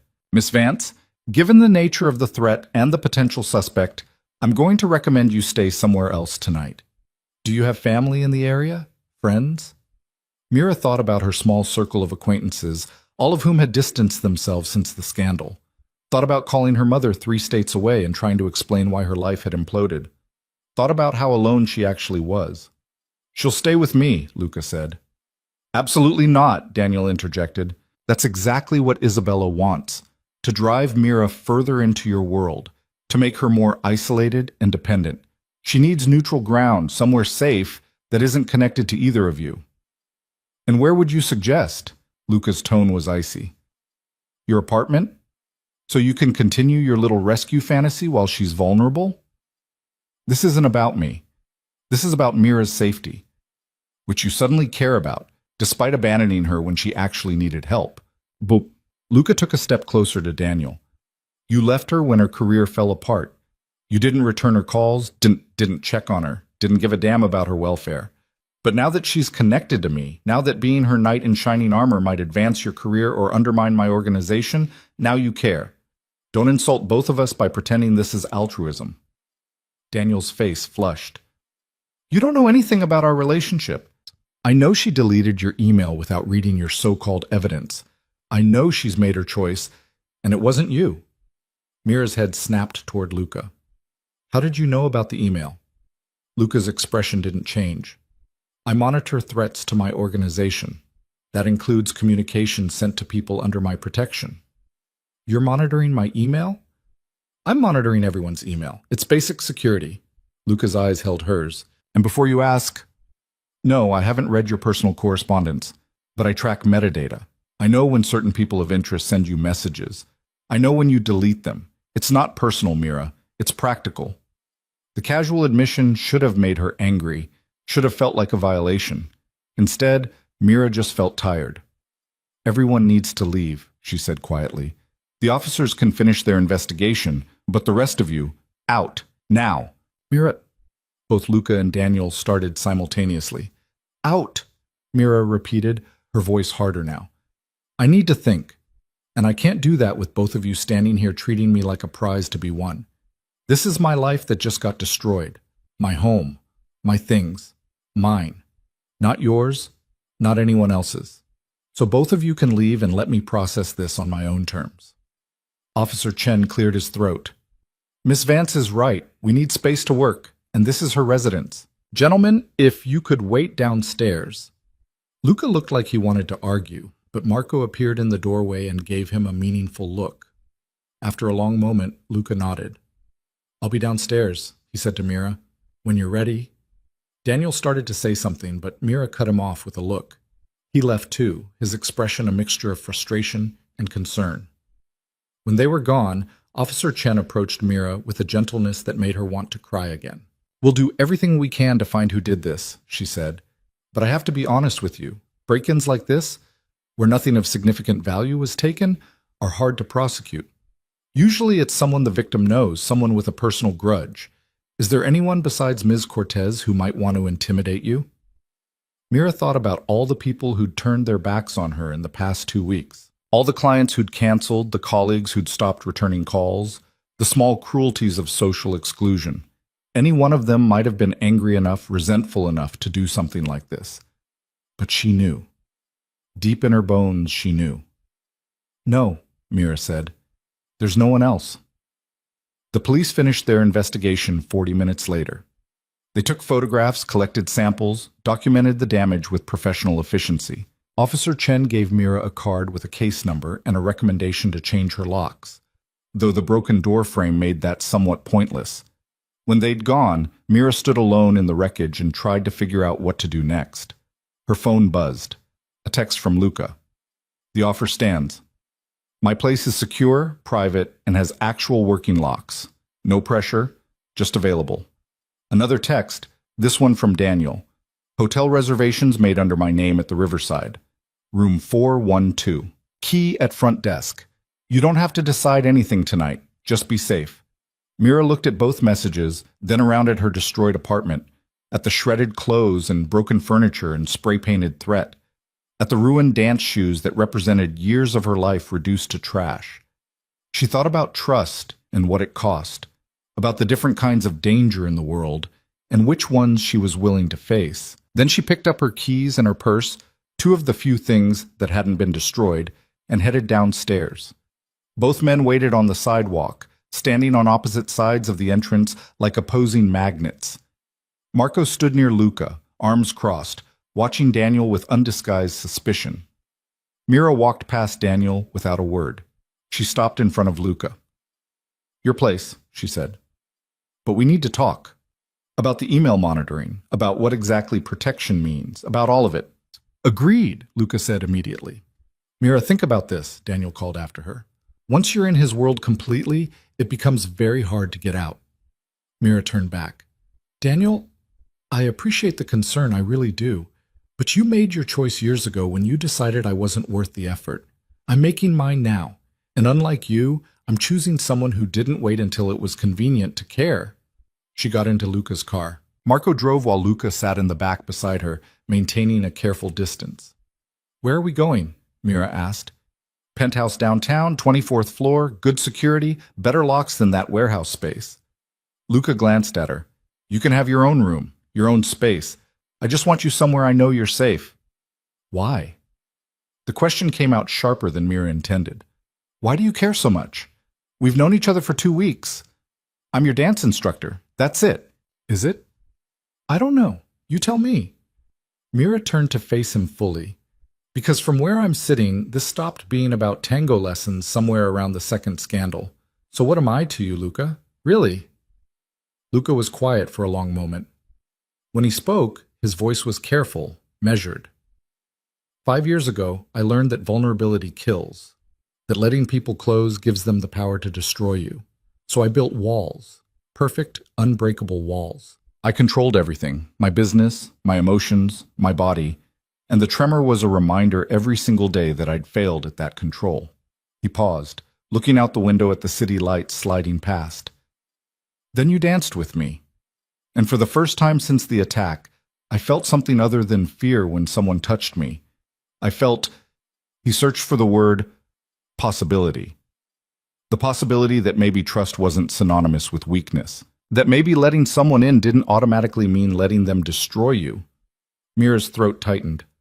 Luca, you asked what you are to me. You're proof that I'm not as broken as I thought, that the person I was before the attack isn't completely gone, that maybe, just maybe, I can have something real again instead of just existing behind walls. He finally looked at her, and his eyes were devastating in their honesty. So yes, this is about more than tango lessons. It has been from the moment you took my hand. The car pulled up to a sleek building, all glass and steel and obvious wealth. Marco got out first, scanning the street before opening Mira's door. She stepped out into the cool night air, her mind reeling. The penthouse was everything Mira expected. Expensive, tasteful, with floor-to-ceiling windows overlooking the city. But there were small touches that surprised her. Books on the shelves, well-worn and clearly read. A guitar in one corner, the kind of casual placement that suggested it was actually played. Photographs on the wall showing a younger Luca with people who shared his features. Family, probably, from before his world became what it was now. Guest room is this way, Luca said, leading her down a hallway. Private bathroom, and the locks work from the inside if you need privacy. There are clothes in the closet, different sizes, just in case. Sophia keeps them stocked for emergencies. The room was beautiful and impersonal, designed for temporary occupants. Mira set down her purse and turned to find Luca standing in the doorway, looking uncertain for the first time since she'd met him. "Thank you," she said. "For this. For everything." "Don't thank me yet. Isabella's attack on your apartment means she's done with subtlety. What comes next will be worse." "Then we'll be ready." "Will we?" Luca stepped into the room, closing the distance between them. "Because I need you to understand something, Mira. The training we did today, the defensive techniques, those aren't theoretical exercises. There's a very real possibility you'll need to use them. That someone will try to hurt you and you'll have to hurt them first. Can you do that?" Mira thought about the spray-painted message on her wall, about Isabella's cold smile and calculated cruelty, about the systematic destruction of everything she owned. "Yes," she said. "I can do that. You sound certain." "I am. Because Isabella made a mistake tonight. She thought destroying my things would make me afraid, would make me run. But all she did was remove the last thing tying me to a life that wasn't working anyway." Mira met Luca's eyes. "I have nothing left to lose except the choice I've made. And I'm not giving that up." Something shifted in Luca's expression. Relief, maybe, or recognition. He reached out slowly, giving Mira time to step back, and when she didn't, his hand cupped her face with devastating gentleness. "You're not what I expected," he said softly. "What did you expect?" "Someone fragile, someone who needed saving, someone I could keep at a distance while pretending intimacy." His thumb traced the line of her cheekbone. "But you're none of those things. You're strong and stubborn and absolutely terrifying in the best possible way." Mira's breath caught. "Luca!" The moment his lips touched hers, Mira stopped thinking. The kiss was gentle at first, almost questioning, and she answered by rising on her toes and pulling him closer. Luca's arms came around her, solid and sure, and the kiss deepened into something that felt like falling and flying simultaneously. When they finally broke apart, both breathing hard, Luca rested his forehead against hers. "This complicates things," he murmured. "Everything was already complicated." "Fair point." He pulled back slightly, and Mira could see the conflict in his expression. "I should let you rest. You've had a difficult day. Stay." The word was out before Mira could reconsider it. "Just for a while. I don't want to be alone right now." Luca nodded and sat on the edge of the bed, and Mira sat beside him. They stayed like that for a long time, shoulders touching, looking out the floor-to-ceiling windows at the city spread below them like a field of stars. "What happens now?" Mira asked finally. "Now we prepare. Sophia will increase your training, teach you more practical skills. Marco will upgrade security protocols, and Luca paused. "I'm going to make it very clear to Isabella that touching you again will have consequences she won't survive." "That sounds like a declaration of war." "It is. She just doesn't know it yet." Luca's hand found Mira's in the darkness. "But you need to be certain. Once this starts, there's no going back. You'll be marked, targeted, part of this world whether you want to be or not. If you have any doubts, now is the time to walk away." Mira thought about her ruined apartment, about Daniel's warnings, about the smart choice that would keep her safe and small and invisible. Then she thought about Luca's trembling hands growing steady, about teaching someone to trust again, about mattering to someone who'd forgotten how to let people matter. "I'm certain," she said. Luca lifted their joined hands and pressed a kiss to her knuckles, the gesture so old-fashioned and genuine that Mira felt something crack open in her chest. "Then we fight," he said simply. And somewhere across the city, in a penthouse of her own, Isabella Cortez received a photograph. It showed Mira and Luca entering his building, her hand in his, both of them looking at each other like the rest of the world had ceased to exist. Isabella smiled and made a phone call. "It's time," she said when the other end picked up. "Move to phase 2. The response was brief, professional, and final. Tomorrow, the real war would begin. Mira woke to sunlight streaming through unfamiliar windows and the smell of coffee drifting from somewhere beyond the bedroom door. For a disorienting moment, she couldn't remember where she was. Then the previous night came flooding back, the destroyed apartment, the choice she'd made, the kiss that had changed everything. She found Luca in the kitchen, dressed in dark slacks and a white shirt, reading something on his tablet while a professional-grade espresso machine hissed in the background. He looked up when she entered, and something warm flickered in his expression before settling back into careful neutrality. Coffee? He offered. Please. He poured her a cup with the kind of precise movements that suggested he'd done this 1,000 times. When he handed it to her, their fingers brushed, and Mira felt the echo of last night's kiss in that small contact. Sophia will be here in an hour, Luca said, returning to his tablet. She wants to run through more advanced scenarios. After what happened to your apartment, we need to accelerate your training. Luca, about last night. We don't have to talk about it. His voice was carefully controlled. You were upset. I was there. Things happened. We can leave it at that if you prefer. Mira set down her coffee cup with enough force to make him look up. Is that what you want? To pretend it didn't mean anything? I want you to have the space to make decisions without feeling pressured. Last night was complicated. You'd just been through trauma. You were vulnerable, and He stopped, jaw tightening. I took advantage of that. You didn't take advantage of anything. I kissed you back, if you remember. I asked you to stay. Mira crossed her arms. So don't rewrite what happened to make yourself feel guilty. If you regret it, say so. But don't put that on me. Luca was silent for a long moment, his dark eyes searching hers. I don't regret it. I regret that it happened when you'd just lost everything. I regret that it might make you feel obligated to stay when leaving would be safer. I'm not staying because of a kiss. I'm staying because I choose to. Mira moved closer to him. And if we're going to do this, whatever this is, then we need to be honest with each other. No more careful distance. No more pretending. Just truth. Truth, Luca repeated, like he was testing the word. All right. Truth. I haven't stopped thinking about you since the moment we danced at that gala. Every session, every conversation, every time you look at me like I'm not a monster, it breaks down walls I spent years building. And that terrifies me more than Isabella, more than any threat I've ever faced, because I don't know how to protect myself from you. The admission hung in the air between them, raw and honest.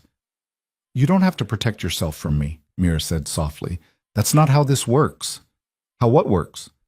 Trust, partnership, whatever we're becoming. She reached for his hand and he let her take it. I'm not here to hurt you, Luca. I'm here because you're the first person in years who's made me feel like I matter. Like what I do has value beyond just getting through another day. Luca's thumb traced circles against her palm, the gesture almost unconscious. Isabella will use this against us. She'll see it as weakness, as leverage. The moment she understands what you've become to me, the target on your back gets exponentially larger. Then we make sure she never gets close enough to take a shot. Before Luca could respond, his phone rang. He glanced at the screen and his expression hardened. It's Marco. I need to take this. He answered, listened for 30 seconds, and his face went completely blank, the kind of blank that meant something very bad had happened. I'll be there in 20 minutes. Secure the perimeter and don't let anyone leave. He ended the call and looked at Mira. I have to go. There's been an incident at one of my warehouses. Stay here with Sophia. She's on her way up now. Don't leave the building. Don't answer the door for anyone except her. And if anything feels wrong, call me immediately. What kind of incident? The kind that's designed to draw me out and distract me. Luca grabbed his jacket from the back of a chair. Isabella's making her next move. This is just the opening gambit. He was gone before Mira could ask anything else, the penthouse suddenly feeling much larger and emptier without him. Sophia arrived 10 minutes later, her expression grim and her shoulder holster more visible than usual. Change of plans? She said without preamble. We're not training here today. Too exposed, too predictable. Grab whatever you need. We're going somewhere more secure. Luca said to stay here. Luca isn't here, and his instructions were based on Isabella playing defense. She's not. She's attacking, which means we adapt. Sophia's eyes were hard. The warehouse fire was a distraction. While Luca is dealing with that, Isabella's people are moving into position around this building. We have maybe a 10-minute window to get you out before that window closes. Mira's heart rate spiked. How do you know this? Because I used to work for Isabella. I know how she thinks, how she operates, and what her next 3 moves will be. Sophia moved to the window and looked down at the street below. There's a service entrance in the basement. Marco has a car waiting. We leave now, or we don't leave at all. Every instinct Mira had screamed that this was wrong. Luca had told her to stay put. He told her to wait for his call. But Sophia was already moving, already pulling out her phone and typing rapidly. I'm texting Marco the route, Sophia said. He'll meet us at the car, but we need to move now, Mira. I'm not asking. The authority in her voice made the decision for her. Mira grabbed her purse, still the only personal possession she had left, and followed Sophia to the elevator. They rode down in silence, Sophia watching the floor numbers descend with the intensity of someone calculating odds.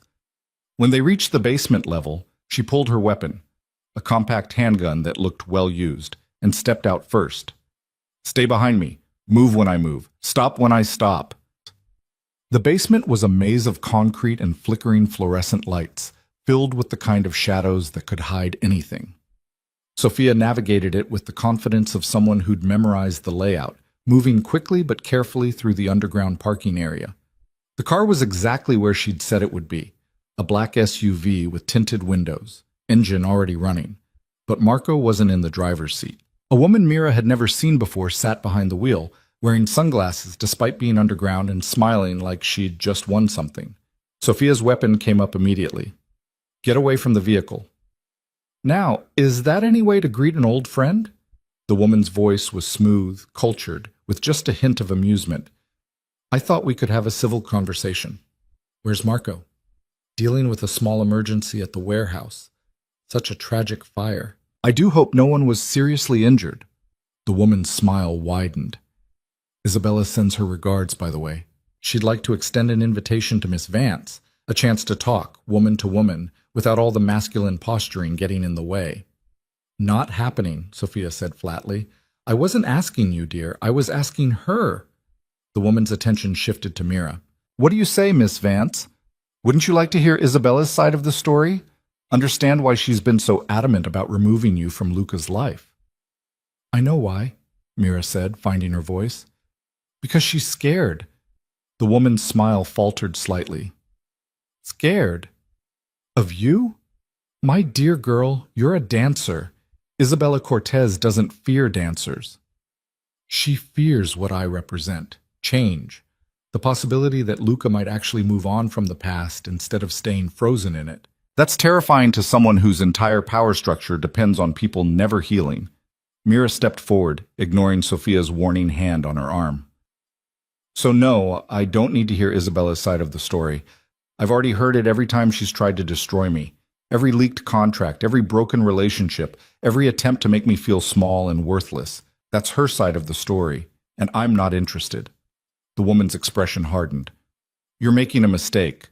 I've made plenty of those. One more won't kill me. Actually, it might. The woman reached for something in her jacket, and Sophia's weapon tracked the movement instantly. Hands where I can see them, Sophia ordered. Relax, I'm just delivering a message. The woman slowly pulled out a phone and tossed it to Mira, who caught it reflexively. Isabella wants you to see something. Consider it a taste of what happens when you ignore invitations. The phone's screen showed a video feed. It took Mira a moment to understand what she was seeing, then her blood ran cold. It was Daniel. He was tied to a chair in what looked like an abandoned building, his face bruised and bleeding. Behind him stood two men Mira didn't recognize, both armed. Isabella has your ex-boyfriend, the woman said pleasantly. Found him poking around where he shouldn't have been, asking questions about her operations. Such a curious man. That curiosity is going to get him killed unless you convince Luca to back down. This is insane, Mira breathed. Daniel is a prosecutor. Kidnapping him will bring every law enforcement agency in the state down on Isabella's head. Only if anyone finds out, and they won't, because you're going to make sure Luca accepts Isabella's terms. The woman gestured to the phone. The live feed continues for the next 6 hours. After that, your ex-boyfriend becomes a tragic casualty of his own investigative ambitions. Unless, of course, Luca agrees to step back from the city's eastern territory and acknowledge Isabella's supremacy in that region. Luca will never agree to that. Then Mr. Reed dies, and you get to live with the knowledge that you could have saved him but chose your new boyfriend instead. The woman started the SUV. You have 6 hours. I suggest you use them wisely. She drove off, leaving Mira and Sophia standing in the basement with a phone displaying Daniel's terrified face and a deadline ticking down. Sophia immediately pulled out her own phone and called Luca. The conversation was brief and intense, Sophia relaying what had just happened while moving them both toward the stairwell. He's coming back, she said when she hung up, But he says Isabella's people are already surrounding the building. We're trapped here until he can get security in place. Mira stared at the phone in her hand, at Daniel's bruised face and frightened eyes.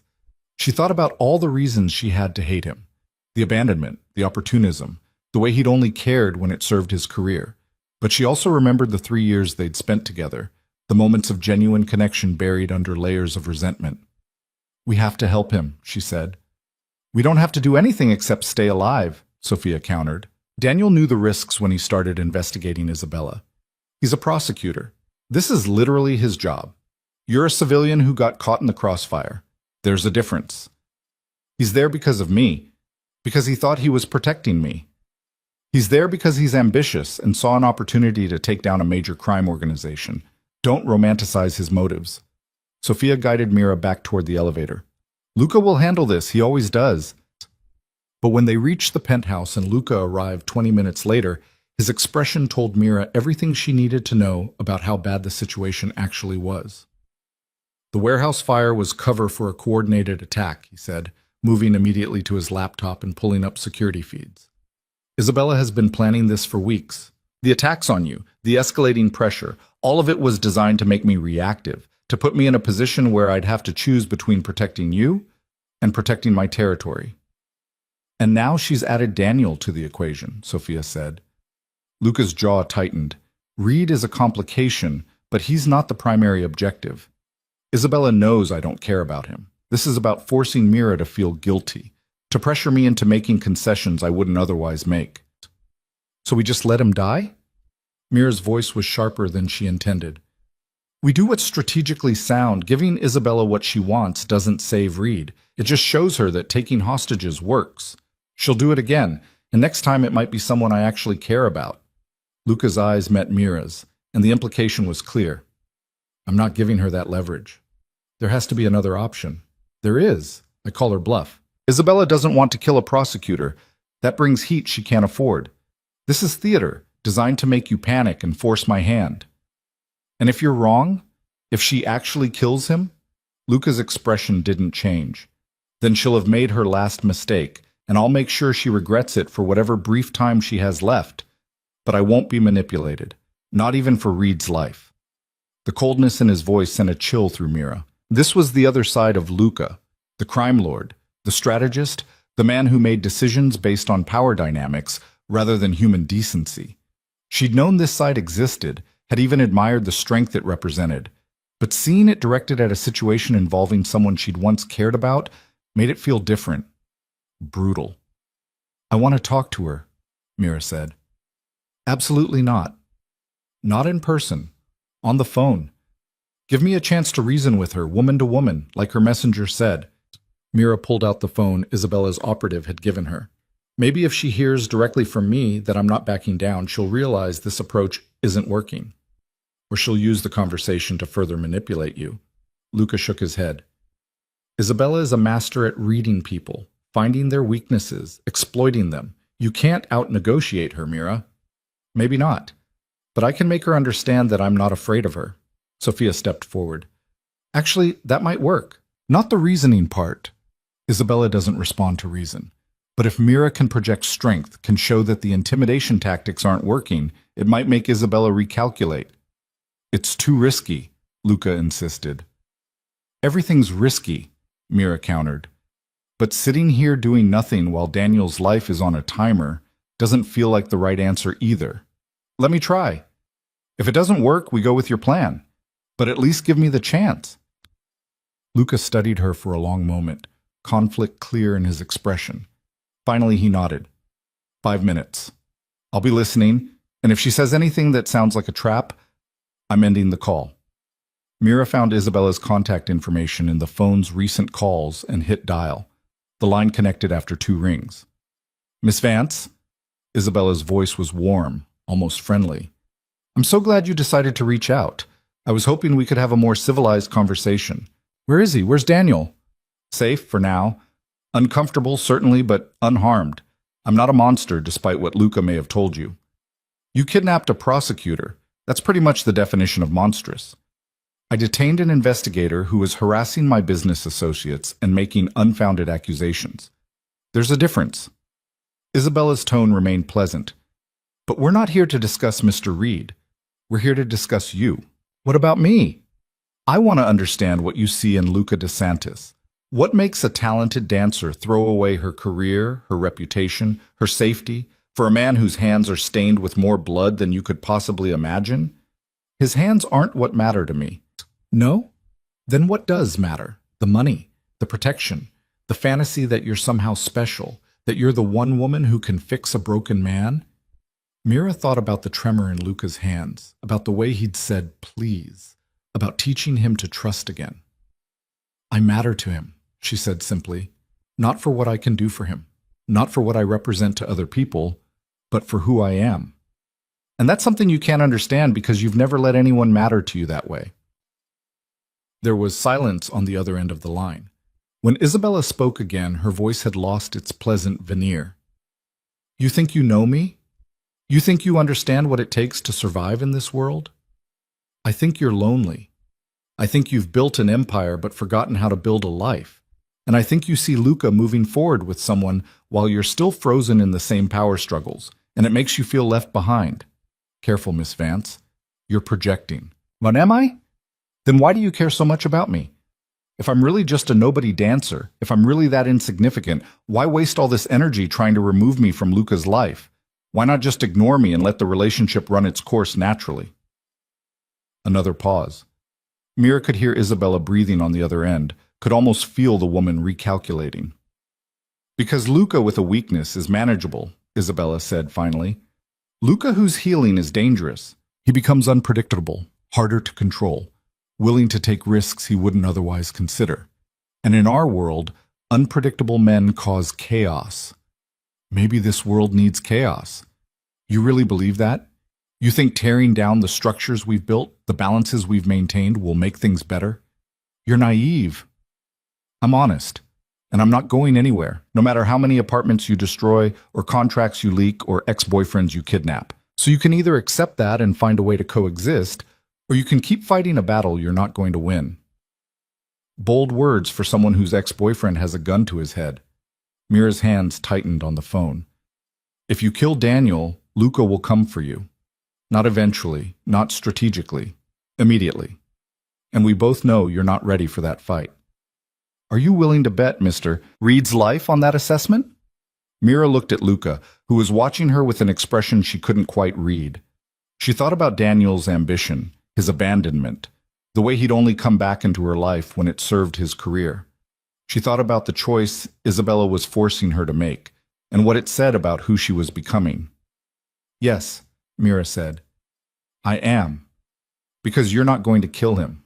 You're going to let him go, maybe roughed up enough to scare him away from investigating you further, but alive. Because killing him brings consequences you can't control, and control is everything to you. The line went silent. Mira could hear her own heartbeat, could feel Luca's eyes on her, could sense Sophia's tension in the background. When Isabella spoke again, her voice was cold and final. You've made your choice. Now live with it. The call ended. Mira stared at the phone, her hands shaking slightly. Sophia immediately pulled up security feeds on her own device, checking for any movement around the building. Luca crossed the space to Mira and took the phone from her hands. That was either brilliant or incredibly reckless, he said quietly. Which one do you think it was? Both. His hand cupped her face, thumb tracing her cheekbone in a gesture that was becoming familiar. But you were right. Isabella won't kill Reed. She's too smart for that. How can you be sure? Because I know her. And despite everything else, she's a strategist first. Reed dies, and she loses every advantage she just gained. The DA's office would mobilize, the police would increase pressure, and the delicate balance she's spent years maintaining would collapse. Luca's expression was grim. She'll release him, but this isn't over. He was right. 3 hours later, Daniel was found wandering near the waterfront, beaten badly enough to require hospitalization, but alive.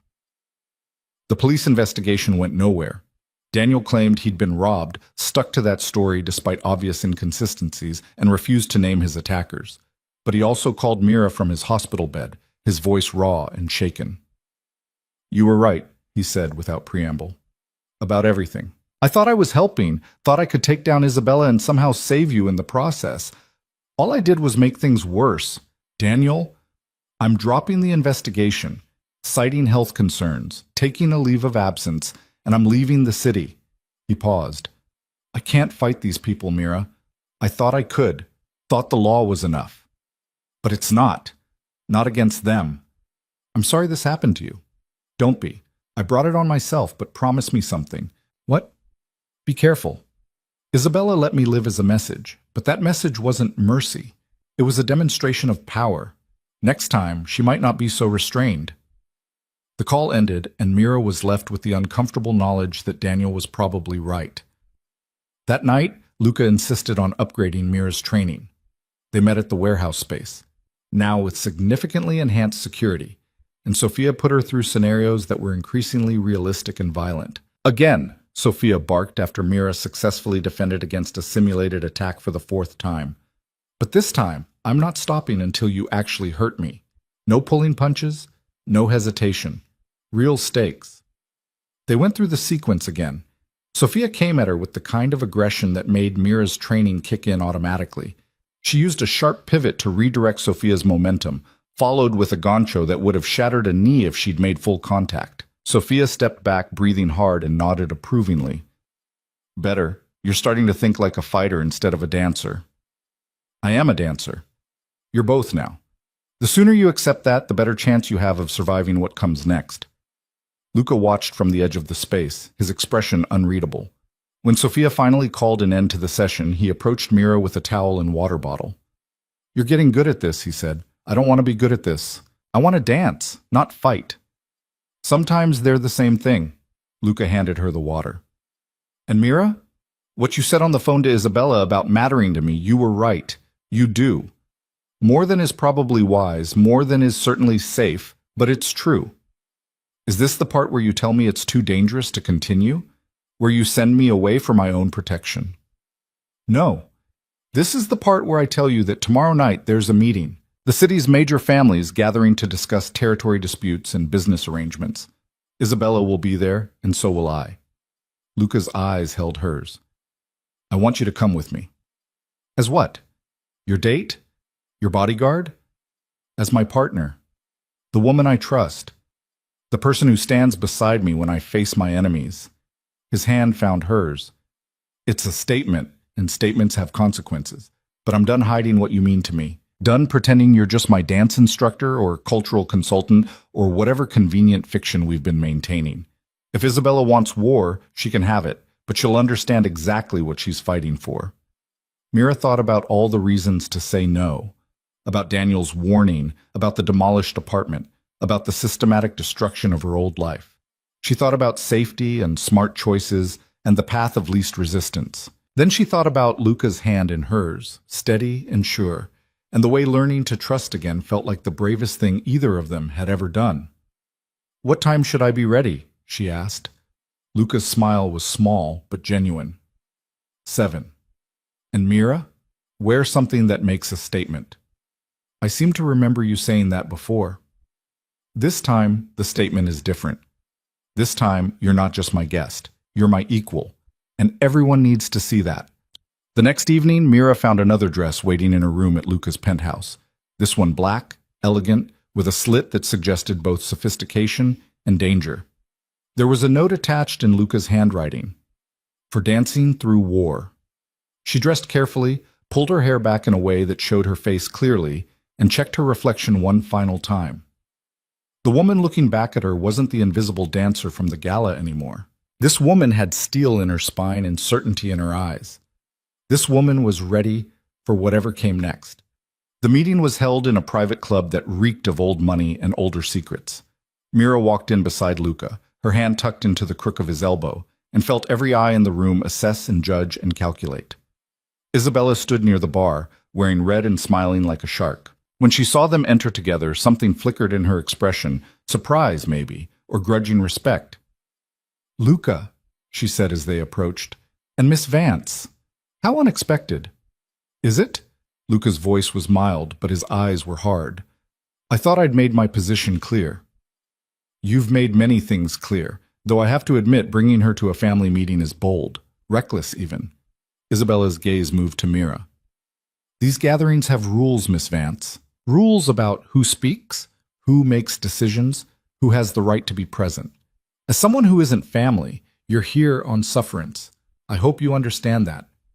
I understand that rules can change, Mira said calmly, especially when they're outdated. The room went quiet.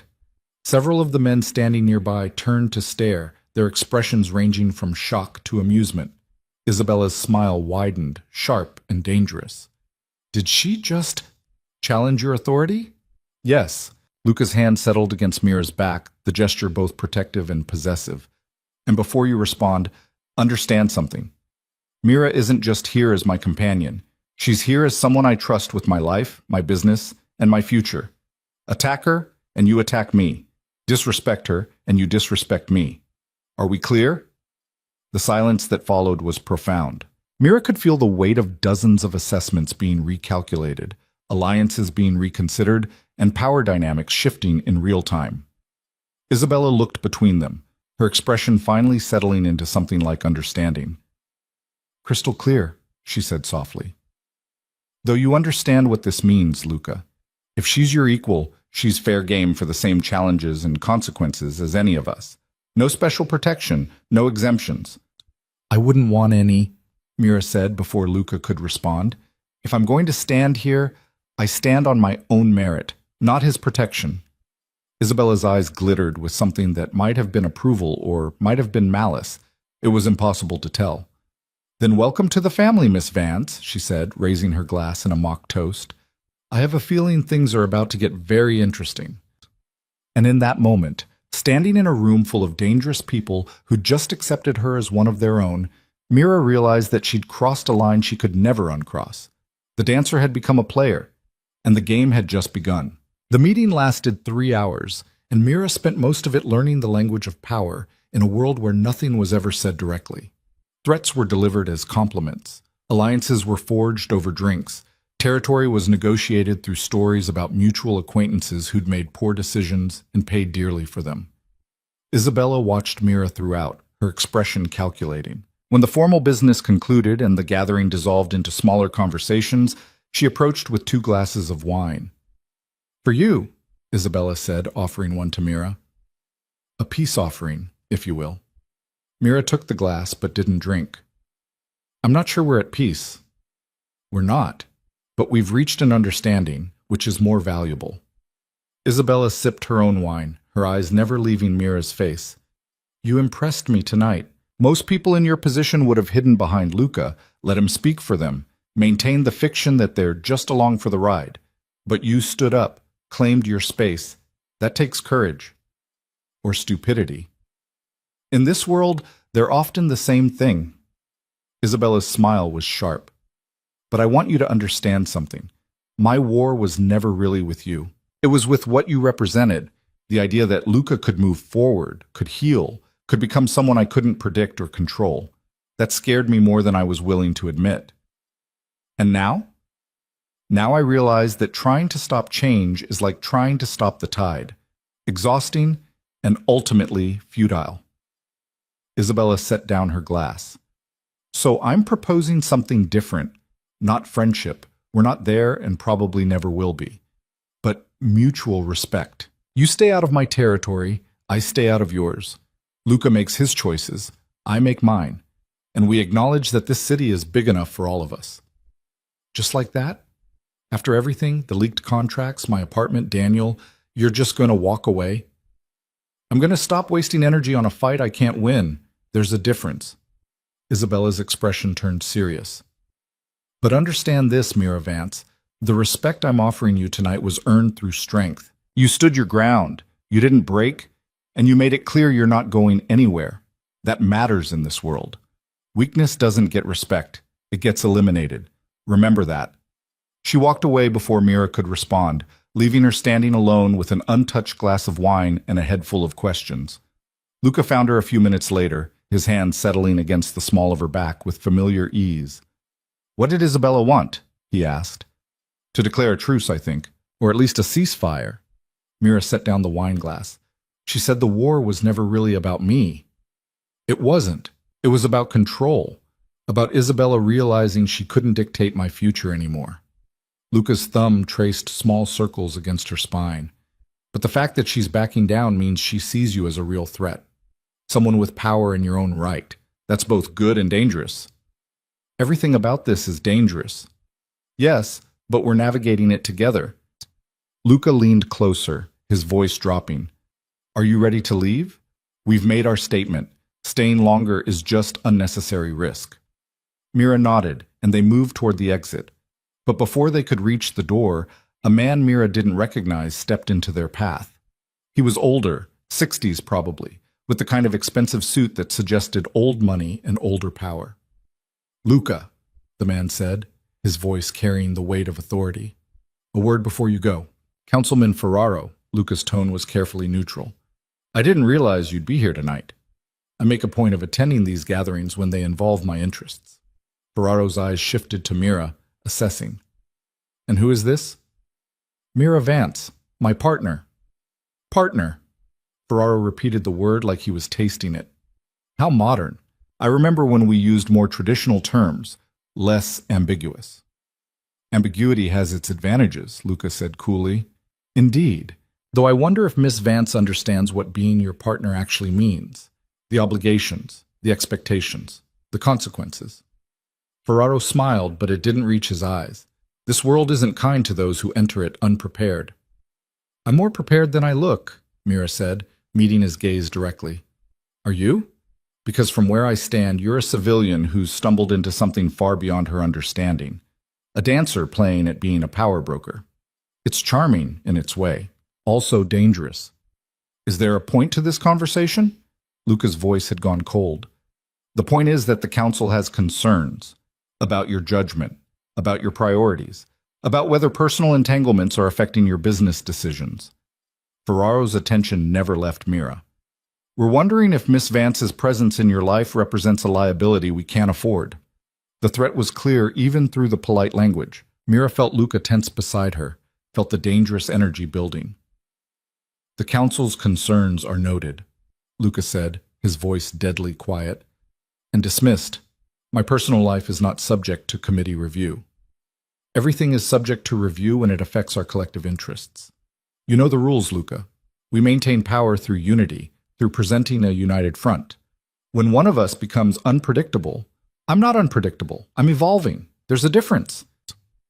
Luca stepped forward, and several people in the vicinity suddenly found reasons to be elsewhere.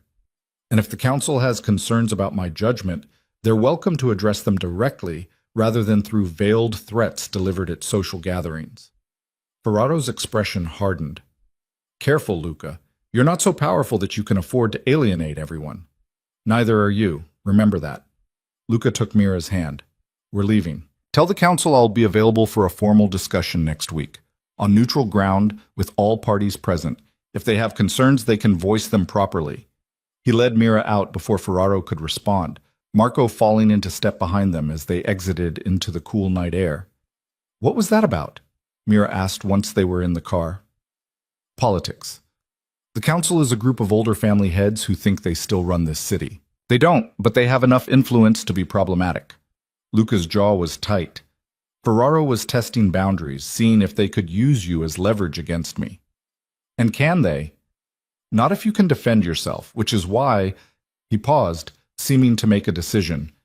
Tomorrow, we're going to meet with someone, a teacher of a different kind, someone who can help you understand the strategic side of this world, not just the physical defense. Who? My aunt, Vittoria DeSantis. She's been running parts of the family business since before I was born, and she's one of the few people in this city who actually scares Isabella. Luca's expression softened slightly. If anyone can teach you how to navigate this world without losing yourself, it's her. The next day, they drove to an estate outside the city, old money wrapped in ivy-covered walls and careful landscaping. The woman who met them at the door looked nothing like what Mira expected. Vittoria DeSantis was in her 70s, elegant in the way that came from bone-deep confidence rather than expensive clothes. Her eyes were sharp and assessing, and when she smiled at Luca, genuine warmth transformed her face. Nephew, she said, embracing him. You've stayed away too long. I've been busy. So I hear. The whole city is talking about your dancer. Vittoria's attention shifted to Mira, and the assessment was immediate and thorough. Come inside, child. We have much to discuss. The interior of the house was beautiful, but lived in, filled with books and art, and the kind of comfortable elegance that only came with time. Vittoria led them to a sitting room overlooking a garden, poured tea with practiced grace, and settled into a chair with the posture of someone used to being obeyed. So, she said, addressing Mira directly, you're the woman who's caused such chaos in my nephew's carefully ordered life. I didn't mean to cause chaos, Mira said. The best kind never is intentional. It simply happens when something real enters a world built on carefully maintained fictions. Vittoria sipped her tea. Luca tells me you need education, help understanding how this world operates beyond the violence and threats. I need to know how to protect myself without becoming someone I'm not. Ah, the eternal question. Vittoria set down her cup. Let me tell you something about this world, my dear. It operates on three principles: power, perception, and pragmatism. Power is what you can actually do: your resources, your skills, your alliances. Perception is what people believe you can do, which is often more important than reality. And pragmatism is understanding when to use which. Over the next 3 hours, Vittoria taught Mira more about the city's power structure than she'd learned in all her previous experiences combined. She explained the web of families, the territories, the unspoken rules that governed everything from business deals to personal relationships. She taught Mira how to read a room, how to identify real threats versus performative ones, how to make alliances without giving away too much power. The key, Vittoria said as the afternoon light began to fade, is to remember that you're not trying to become one of them. You're creating your own position, your own power base. The moment you start imitating instead of innovating, you've already lost. How do I do that when I'm starting from nothing? You're not starting from nothing. You have skills they don't. You have Luca's trust, which is worth more than most people's armies. And you have something even more valuable. You're underestimated. Vittoria's smile was sharp. Never waste the advantage of being underestimated. When they finally left, Mira's head was spinning with information. Luca drove them back to the city in thoughtful silence, and it wasn't until they were nearly to the penthouse that he spoke. My aunt likes you. She doesn't like many people. How can you tell? She gave you 3 hours of her time and actual advice instead of polite platitudes. That's her version of adoption. Luca glanced at her. She's right, you know, about using what makes you different. You don't have to become like them. You just have to become more effectively yourself. That night, Mira couldn't sleep. She stood at the floor-to-ceiling windows of Luca's penthouse, looking out at the city and thinking about all the ways her life had changed in less than a month. From invisible dancer to partner of one of the city's most powerful men. From victim to player. From afraid to dangerous. Can't sleep? Luca's voice came from behind her. Mira turned to find him standing in the doorway of his bedroom, wearing sweatpants and nothing else. The scar across his chest was visible in the dim light, a reminder of old wounds and hard lessons. Too much to think about, she admitted. I know the feeling. He crossed to stand beside her at the window. I've been thinking about what Ferrato said, about whether you're a liability. And I've decided I don't care. Even if you were, which you're not, I wouldn't give you up. Not for the council, not for Isabella, not for anyone. Luca's hand found hers in the darkness. You asked me once what you were to me. I didn't have a good answer then, but I do now. What? You're the first real thing I've let into my life in 5 years. Everything else has been strategy, calculation, carefully managed relationships designed to serve specific purposes. But you, he turned to face her fully. You're real. And I'm done pretending that's a weakness instead of the greatest strength I have. Mira's breath caught. Luca, let me finish. Tomorrow, Isabella is hosting a charity event. Very public, very visible. She's invited both of us, and I think we should go. After what just happened? After the council's concerns? Because of what just happened. Because I want everyone to see that I'm not backing down, not hiding, not treating you like a secret I'm ashamed of. Luca's eyes held hers. I want to take you to that event and dance with you in front of everyone who's tried to tear us apart. I want to show them that they failed. Dance with me before you lose your temper, Mira quoted softly, remembering that first night at the gala. Exactly. Except this time, I'm not angry. I'm certain. His hand cupped her face with devastating gentleness. Will you dance with me, Mira Vance? Not as my instructor, not as strategic theater, but as the woman I... He paused, seemed to gather courage. As the woman I love. The words hung in the air between them, more powerful than any threat or promise. Mira had known this was coming, had felt it building for weeks. But hearing him say it out loud, with such quiet certainty, made it real in a way nothing else could. Yes, she said simply. I'll dance with you. The kiss that followed was different from their first. This one carried the weight of everything they'd survived together, every battle fought and choice made. When they finally broke apart, both breathing hard, Luca rested his forehead against hers. Fair warning, he murmured. Tomorrow is going to be dangerous. Isabella doesn't invite people to events without a reason, and I don't trust her sudden truce. Neither do I, but we'll handle it. Together. Together, Luca agreed and led her back to bed, where they talked until dawn, planning and strategizing, and occasionally forgetting the danger entirely in favor of simply being together. The charity event was held at the Meridian Hotel again, the same venue where Isabella had tried to auction off Mira's time. This time, Mira walked in wearing red, her hair down and her chin high. She'd learned enough from Vittoria to read the room immediately. The strategic positioning of allies and enemies, the careful choreography of who stood where, the subtle power plays happening in every conversation. Isabella greeted them at the entrance, wearing white and smiling like a cat with a secret. Luca, Mira, I'm so glad you could make it. Her eyes traveled over Mira's dress appreciatively. Red suits you, bold choice. I'm done with subtle, Mira said. I can see that. Isabella gestured toward the ballroom. The evening's entertainment will begin shortly. I think you'll find it interesting. They moved into the crowd, and Mira immediately felt the eyes on them. The whispers, the calculations. Everyone was watching, waiting to see what would happen. The entertainment, when it began, was a tango demonstration.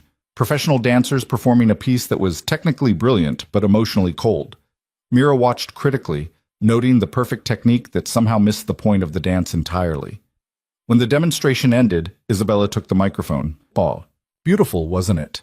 Though I've been told by certain sources that we have even greater talent in the room tonight. Her eyes found Mira in the crowd.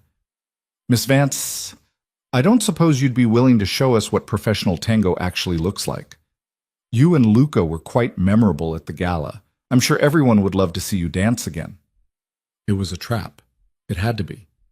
Isabella didn't make gestures like this without ulterior motives. But Mira thought about what Vittoria had said about never wasting the advantage of being underestimated, about creating her own power instead of reacting to others. I'd be happy to, she said, her voice carrying across the ballroom. Though I have one condition. Isabella's smile widened. And what would that be? You dance too, not as a demonstration, as a competition. 3 minutes, same song, judges from neutral families, winner takes all. The ballroom went silent. Isabella's expression flickered with surprise before settling back into calculated interest. And what exactly would the winner be taking? Mira glanced at Luca, who gave her a small nod of trust. If I win, you publicly acknowledge that your campaign against me was baseless and apologize for the damage to my reputation. If you win, I'll step back from Luca's public life for 6 months.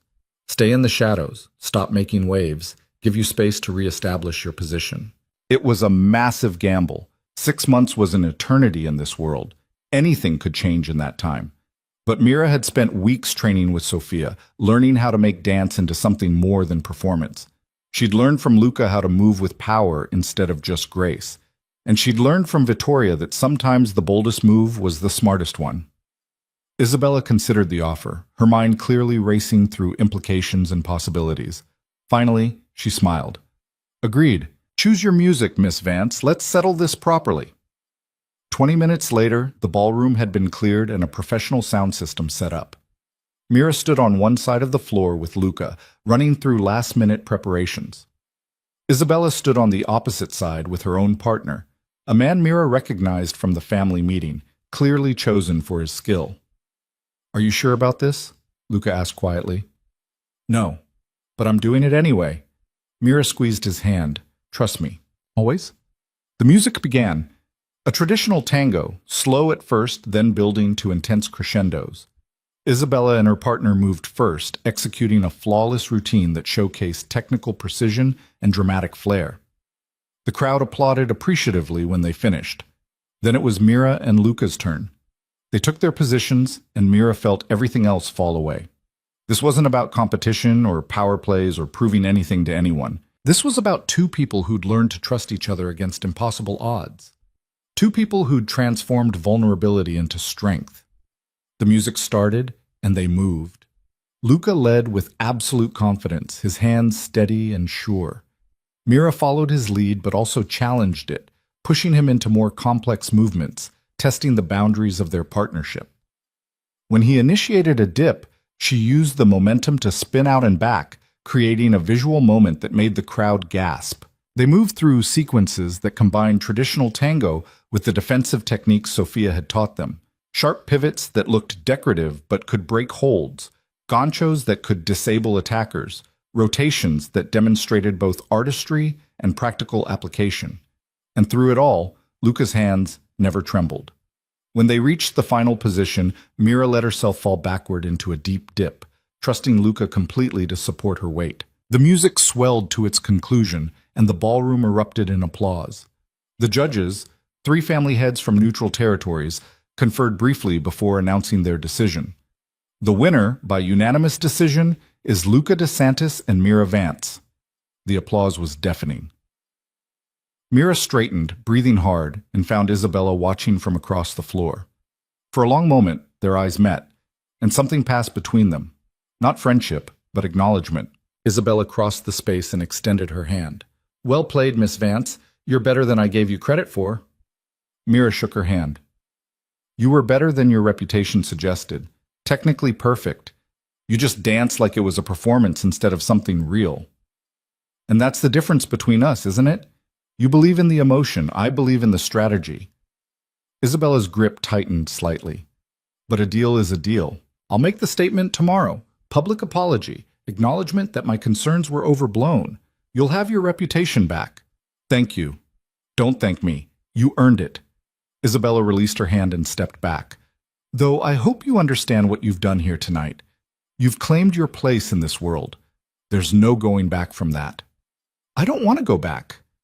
Isabella nodded slowly, something like respect in her expression. "Then welcome to the family, Miss Vance, for real this time." She walked away, leaving Mira standing in the center of the ballroom with Luca beside her and the weight of what she'd just accomplished settling over her shoulders. The statement Isabella made the next day was brief, but effective. She acknowledged that her concerns about Mira's influence had been based on incomplete information, apologized for any damage to Mira's professional reputation, and wished her well in her future endeavors. It was calculated and minimal, but it was public. And in this world, public mattered. The contracts that had been leaked were quietly scrubbed from the internet. The gossip sites moved on to other scandals. The clients who'd canceled bookings started reaching out again, suddenly interested in hiring the woman who'd won a public competition against Isabella Cortez. And through it all, Mira kept training with Sofia, kept learning from Vittoria, kept building her own power base that had nothing to do with Luca's protection and everything to do with her own capabilities. 3 months after the competition, Luca asked her to move into the penthouse permanently, not as a temporary safety measure, but as a partner in every sense of the word. "I want you here," he said simply. "Not because it's convenient or strategic, but because this doesn't feel like home anymore when you're not in it." Mira looked around the space that had become familiar over the weeks, the floor-to-ceiling windows, the books on the shelves, the guitar in the corner. She thought about her destroyed apartment, about the life she'd left behind, about all the ways she'd changed since that first night at the gala. "Yes," she said, "but on one condition." "What?" "We add a proper dance floor. If I'm going to live here, I need space to practice, to teach, to remember who I was before all of this." Luca's smile was brilliant. "Done." though I reserve the right to occasionally interrupt your practice sessions. Only if you're willing to learn new choreography. Always. They had the dance floor installed a week later, professional-grade hardwood in what had been a formal dining room they never used. Mira started teaching private lessons again, carefully selected clients who appreciated artistry over social climbing. She partnered with Vittoria on several charitable foundations, using her position to actually help people instead of just maintaining power.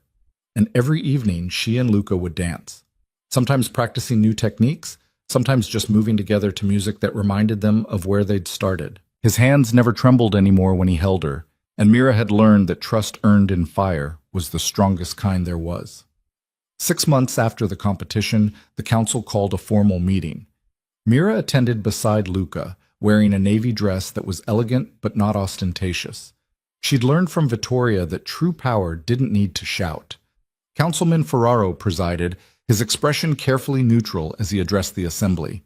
We're here to discuss concerns that were raised 6 months ago regarding Luca DeSantis and his personal entanglements. At that time, questions were posed about judgment, priorities, and potential liabilities. He paused, and his eyes moved to Mira. After careful observation and consideration, the council has reached a conclusion. Mira felt Luca tense beside her, felt the weight of every eye in the room. Miss Vance has proven herself to be an asset rather than a liability. Her strategic thinking, her ability to navigate complex situations, and her demonstrated skills have impressed several council members. Therefore, the concerns previously raised are hereby withdrawn. It wasn't exactly an apology, but it was acknowledgement, and in this world, acknowledgement was currency. After the meeting, as they walked to the car, Luca took Mira's hand. "You did it," he said quietly. "You earned their respect on your own terms." "We did it, together." Mira squeezed his hand. "That's how partnership works, right?" "That's exactly how it works." 1 year after that first dance at the gala, Mira stood in the same ballroom where everything had begun. But this time, she wasn't hired entertainment. She was hosting an event, a charity gala to support arts education for underprivileged youth, funded by a foundation she'd established with Vittoria's help. The ballroom was filled with familiar faces. Isabella, who'd become something like a friend over the months, though they'd never used that word. Sophia, who now taught self-defense classes at Mira's studio. Marco, who'd appointed himself unofficial security for all of Mira's events. Even Daniel, who'd sent a donation and a note saying he was glad she'd found what she was looking for. And Luca, standing beside her as she addressed the crowd, his hand resting against the small of her back with familiar ease. "Thank you all for coming," Mira said, her voice steady and confident. "A year ago, I was invisible in rooms like this. Just another dancer, just another person trying to survive in a city that didn't care whether I existed or not. But I learned something important over this past year." She paused, looking around at all the powerful people who'd once looked through her as if she didn't exist. "I learned that the most dangerous power isn't violence or wealth or control. It's trust. It's letting people in even when every instinct tells you to build walls. It's choosing partnership over isolation. It's being brave enough to be vulnerable and strong enough to heal." Mira's eyes found Luca's, and she smiled. "So tonight, we're not just raising money for a good cause. We're celebrating what happens when people choose connection over fear. When they choose to dance instead of fight. When they choose to build something real instead of just surviving." The applause was genuine this time, not the polite social obligation of her first gala. These people had seen her fight, had seen her earn her place, had seen her transform from invisible to undeniable. Later, after the speeches and the auction and the formal obligations, the orchestra began playing a tango. Luca extended his hand. "Dance with me?" he asked, echoing that first night with deliberate intention. "Before you lose your temper?" Mira responded with a smile. "No, because I love you. Because you're the strongest person I know. Because dancing with you is the best decision I've ever made." Mira took his hand, and they moved onto the floor. The crowd parted to watch them, just like they had a year ago. But this time, everything was different. They weren't strangers making a statement. They were partners who'd fought through hell and come out stronger on the other side. As they moved through the familiar steps, Mira thought about that first dance, about Luca's trembling hands and the pain in his eyes. about her own invisibility and desperate hope for something more. Now Luca's hands were steady. His eyes held joy instead of just controlled fear. And Mira had learned that being invisible had been a choice she'd made, consciously or not, to stay safe. Safety was overrated. Being real, being known, being brave enough to stand in the light and claim your space, that was what mattered. The music swelled toward its conclusion, and Luca spun her out and back in one final time. When they came to a stop, faces inches apart, he whispered something that only she could hear. "Thank you." "For what?" "For not stepping back, for taking my hand, for teaching me how to trust again." His thumb traced her cheekbone with devastating gentleness. "For choosing me when walking away would have been so much easier." "It wouldn't have been easier," Mira corrected. "It would have been safer. There's a difference, and I'm done playing it safe." "Good, because I have plans for us that require a certain amount of calculated risk." "What kind of plans?" Luca smiled, that rare, genuine smile that transformed his entire face. The kind that involved building something lasting. A life, not just a survival strategy. A partnership that matters. A future that's ours instead of just inherited or imposed. That sounds dangerous. The best things always are. The orchestra began another song, and they kept dancing. Around them, the ballroom filled with other couples, but Mira was only aware of Luca, of his hands sure and steady against her back, of the way they moved together like they'd been doing this for decades instead of just 1 year, of the trust that had been earned through fire and choice, and the simple act of not giving up when things got hard. From the edge of the dance floor, Isabella watched with something that might have been approval or might have been grudging respect. Vittoria stood beside her, and the two women exchanged a glance that suggested they'd come to some understanding about the future. Sophia leaned against a column, arms crossed, scanning the crowd for threats that weren't there tonight. She caught Mira's eye and nodded once, acknowledgement of how far her student had come. And somewhere in the crowd, the people who'd once dismissed Mira as decorative or invisible watched her command the center of the floor with the kind of presence that couldn't be bought or faked. They watched her dance with one of the city's most powerful men as an equal, not a possession. And they recalculated their assessments of who mattered and who didn't. When the song ended, Mira and Luca stayed in the final position for just a moment longer than necessary, unwilling to break the connection. "From now on," Luca said quietly, repeating words he'd said once before, "no one dances with you but me." "Is that a command?" Mira asked with a smile. "It's a promise, and a hope, and a question." His eyes held hers. "Will you let me be the only partner you need?" Mira thought about all the ways she could answer, all the practical considerations and strategic implications and careful qualifications that this world had taught her to consider. Instead, she gave him the simple truth. "Yes, but only if you promise the same thing in return." "I promise, for as long as you'll have me." "Then you're stuck with me for a very long time." Luca's smile was brilliant. "I can live with that." They danced 3 more songs before finally leaving the floor to let others have their moment. As they moved through the crowd, accepting congratulations and making conversation, Mira felt the weight of what they'd built settle comfortably across her shoulders. She'd entered this world as a nobody, a dancer hired to be decorative, paid to be invisible, expected to know her place. She'd left that role behind through fire and choice, and the simple refusal to accept that her worth was determined by other people's expectations. Now she was Mira Vance, partner to Luca DeSantis, founder of a charitable foundation, teacher to students who actually wanted to learn, and someone who'd earned her place through strength rather than submission. The invisible dancer had become undeniable, and in a world built on power and fear and carefully maintained distance, she and Luca had created something rare and dangerous and absolutely real. They had created trust. Later that night, back at the penthouse, they stood at the floor-to-ceiling windows looking out at the city. Luca's arms were wrapped around Mira from behind, his chin resting on her shoulder, both of them comfortable in the silence. "No regrets?" he asked softly. Mira thought about everything she'd lost, the invisible safety of obscurity, the simple life of just surviving, the ability to pretend that the world's darkness didn't touch her. Then she thought about everything she'd gained, a partner who trusted her completely, a place in a world that had tried to exclude her, the strength that came from choosing courage over comfort. "No regrets," she said firmly. "Not a single one." "Good, because I have a question to ask you." "What kind of question?" Luca turned her around to face him, and Mira saw something vulnerable and hopeful in his expression. He reached into his pocket and pulled out a small velvet box. "The kind that requires an answer," he said, opening the box to reveal a ring that was beautiful without being ostentatious, just like everything else about the life they'd built together. "Mira Vance, will you marry me? Will you be my partner, not just in this world, but in every possible way? Will you let me spend the rest of my life proving that trust isn't weakness?